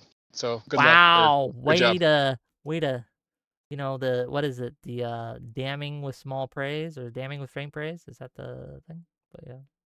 No, you fought off. You're fighting off Russia with fair enough, all by yourself, kind of. It's a compliment. I think you need better backup than Destiny, because sometimes Destiny can be a little bit too vitriol. Well, they triggered him real quick. I know, and that really tanked the whole thing. I don't You think need to like, well, it didn't help. Is what I'm saying. A good thing they all respected you at least. That's something. Is it? You might be able to talk to him again. I don't know if that's a good thing. Well, you could I talk don't to know. him again. I was gonna say. I don't know if I like that. You have the respect of your enemies. No, so. it was fun. It was fun, and I got some good clips out of it. I think none of them were able to even answer the simple question: when Russia's interests and America's interests collided, which would you want to see? Which would you want to see succeed? So much. And Holy none of shit. them were able to answer that question. It was insane. But yeah. Awful. Okay. Yeah, boy, do you have something to say before I let you guys go? Yeah, I was just going to say, it would have been good because there were a couple of times where you wanted to explain things to them. I'd say in that kind of situation, don't even ask them, just kind of talk over them and explain it. They weren't being in good faith at all. The entire debate, they were just kind of trying to shut you down. That's why they kept going in a circle like that. And yeah, it's kind of interesting how a lot of these people have, populist talking points and isolationist talking points where it involves the US having less influence in the world but also sweeping for Russia. It's always very interesting. It was Boy, I want to piggyback off that. I think Piggyback real quick, truisms then are going to I'll let be you. the death of our society. If that makes sense. Say one more time. Oh, That's really? all I got. Really quick. Truisms are going to be the death of our society. True. Really quick, Wick. You need to talk to the glowy one when you get a chance. He has some information that is really crazy about DSA. You really should talk to him about it. The stuff is nuts. Yeah. Okay. I'll see you guys later. You have a good night, man. Bye. Bye. Okay, gang. What do we got coming up? Tomorrow, 8 o'clock, I get to face Andrew Wilson orbiters. Oh, boy. Oh, boy. I promise you I don't hate myself. I promise you, gang, I don't hate myself. Okay? I promise you. I promise you. But it's going to be great content. Supers, yes, super chats. Don't let me forget those. Let's do it right now. And remember, get those super chats in. Give me your money. Reward me for my pain and suffering. Bad Horse, 5 Wick TV gift memberships. Thank you, sir. I do appreciate you. Every single gift membership goes to a poor, struggling Wicker who does not have a membership, who desperately wants one. So thank you for that. 100 ARS from Real Serious to say, that's my secret, Captain. I'm always wicked out. And look, from the beginning, I was like, am I going to have to be mean to these? She looked like her mannerisms, the Kelly lady, her mannerisms were so nice. She seemed so nice. But then she started talking, and what she was saying was terrible. And I was like, am I going to have to be mean to this nice lady? I was like, whoa, where are we going with this? 100 ARS from Real Serious. Wick asked them if Hassan shocked Kaya. I don't think these are those kinds of ops. Your boy Mego for 10 Australian dollars. His wife is all about Putin Benjamin and her Danish. Fair enough. Your boy Megu for the tier 2 membership. Thank you. $2 from my listening library. This isn't a debate. It's a meeting, Wick. Abort. I thought about it. But that ruins... That looks bad. It does not look good. Okay? Maybe Destiny can do that. I can't do that shit. Right? $5 from Lawson Harrison. Where do you find these people? I didn't. They reached out to me. 100 ARS from Real Serious. Big liberal stallion stretches out 5 Russian whores at the same time. Okay. £2 from Riz. What the fuck? Wick, what the fuck? Did you say it'd be good to leave NATO? No. Lead NATO. Okay. Not leave. Lead. Mooten DM'd me and was like, did you say that? No, I did not. Maybe I need to enunciate better. 500 ARS, blaming the U.S. for Russia invading Ukraine. Omega lol. True. £10 from Riz What the Fuck says, quote, I see nothing different between Trump and Biden, end quote. The words of a complete and utter censored. Jesus Christ, what a broken censored. Brain, holy fuck. Yes. Real Serious for IRS 100, the Dunning-Kruger debate panel. Fair enough. $5 from Hedonic Samuel. My buddy Dan has better takes than these clowns, and he's legit crazy. Are we talking Dan Saltman? We're talking a different Dan. I don't know. £10 from Wiz What the Fuck. Scotland and Wales and all Celtic nations disavow the Scottish cucktard and his Tucker Carlson views. Fair enough. $5 from Lulu Ginger. Ukraine was in peace talks with Russia from the very beginning of 2022 until they saw the Bucha massacre. Russia is treacherous from the onset. Yes. Riz What the Fuck for £2. Lots of bald men. Fair enough. Real Serious for 100 ARS. Grateful Dead fans keep proving how stupid they are. Lulu Gender for $5. The Russia-Ukraine war is the most destructive, bloodiest war in our lives. Devastation we have not seen since World War II, all by Putin's choice. Yes. Real Serious. Wick, can you ask all of them how they would have felt if they hadn't eaten breakfast this morning? I didn't get to that, sorry. $5 from Lulu Ginger. The Russia-Ukraine war has already been expanded. The North Korean military has sent thousands of troops to fight Russia, a nuclear nation, by the way. Yes. And I made this point about Iran. Iran's been sending them drones. I don't know if that got interrupted during the Iran war, right? But they absolutely have been helping supply Russia with drones to bomb Ukrainian civilians. It absolutely has happened. $5 from Lulu Gender. There are over 10 million Ukrainians displaced, 15% of the nation occupied by invaders. How the F do you hold elections in these conditions? That's the point I wanted to make, but was continuously interrupted from making. 100 Real Serious ARS. Wick. Tyler Nixon is Roger Stone's lawyer. He is 100% lying about everything and anything. I did not know that until after the panel. That's wild. £10 from Riz. What the fuck? These valueless, soulless, honorless husks deserve to be called traitors to everything valued by liberal democracies and modern civilization. These people are disgusting, Wick. What the fuck? What do you want me to say? Yes. I told him he was an oath breaker. I didn't know he was Tyler Stone's lawyer, but I told him he broke his oath and swore an allegiance to the Constitution, and he broke his oath. I called him that, and I didn't even know he was Tyler Stone's lawyer. Okay, $20 from Per Thompson. These ignoramuses have stupid, uninformed opinion after stupid, uninformed opinion. I'm surprised they were able to dress themselves for this panel. 200 ARS from Real Serious. The funny thing is, you can absolutely make the American first libertarian argument that you want to support only the U.S. and remain principled. But these people go further and say Ukraine needs to fall and Putin is based. Yeah, it was, like I said, RT style. 10 Australian dollars from your boy. I look forward to Ukraine taking back Crimea. Hopefully. Inshallah, brother. $10 for Numinax. Just goes to show how pervasive Russian propaganda is getting. They've really gotten in there, huh? Look, these guys were big guys. I think these guys were like pushing stuff, okay? $10 from Per Thompson. You did what you could, fought the good fight. I could have done better, but I could have done worse. The format was just against me. 100 ARS from Real Serious. There's an entire Wikipedia article over suspicious, accidental, high-profile deaths where people fell out of windows. Name one other country that has that. I was going to say China, but China doesn't do the suspicious death thing. They'll just arrest you and disappear you. $2 from Metalworks. Just for $2. Thank you for that. I do appreciate it, gang. I do appreciate it. Tell us about Michigan. I was on the panel. I didn't get to see. How is the Michigan primary going? Let's check. I'm not feeling good about it. Okay. I'm not feeling good. Yep.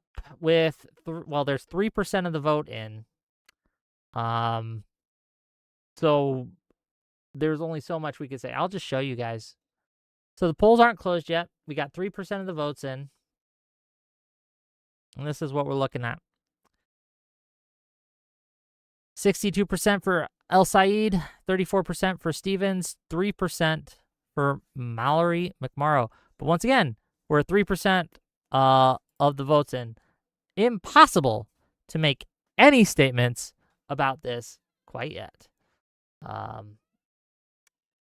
hope that reverses. I don't think it will, based on polling. Okay, I'm not hopeful. But who knows? If we do see an upset, it will be because the polls got the turnout wrong. But like I said, with 3.5% in, it's impossible to make any claims right now. So I can't say. Okay, gang. Is there anything else that you guys want me to do or say or anything? No? Yes? Maybe? You guys like my new shirt? I got it. I got some friendly little gnome sent me a DGG, or not Destiny to be clear, sent me a bunch of shirts, and this is one of them. I got the liberal shirt, right? The liberalism shirt. It's a little, I think I got a size too big, but that's my fault. From Digital Ground Games, really nice shirt, really good quality, wears well. I like it. I like the material. Acriel, you keep talking your shit, but you keep never coming on to talk to me. That's because you're a coward, and you know what would happen to you. I would do the same thing to you that I did to those Russian stooges. It would not go well for you, but that's okay. You're welcome in my chat because you're a good example. The reason I keep you around, by the way, is you make me look better because you're so stupid, right? That's why you're here, as a cautionary tale, as well as a good example, right? Like, that's the reason I don't ban you or time you out, is because you help me, because you come here and you humiliate yourself trying to take a go at me, right? Constantly humiliate yourself. And brother, keep it up. I love it. And I love you for it. You help me. I appreciate you. You're one of my strongest soldiers, unintentionally. So thank you for being here. Okay. Great. Let's see. What else do we have?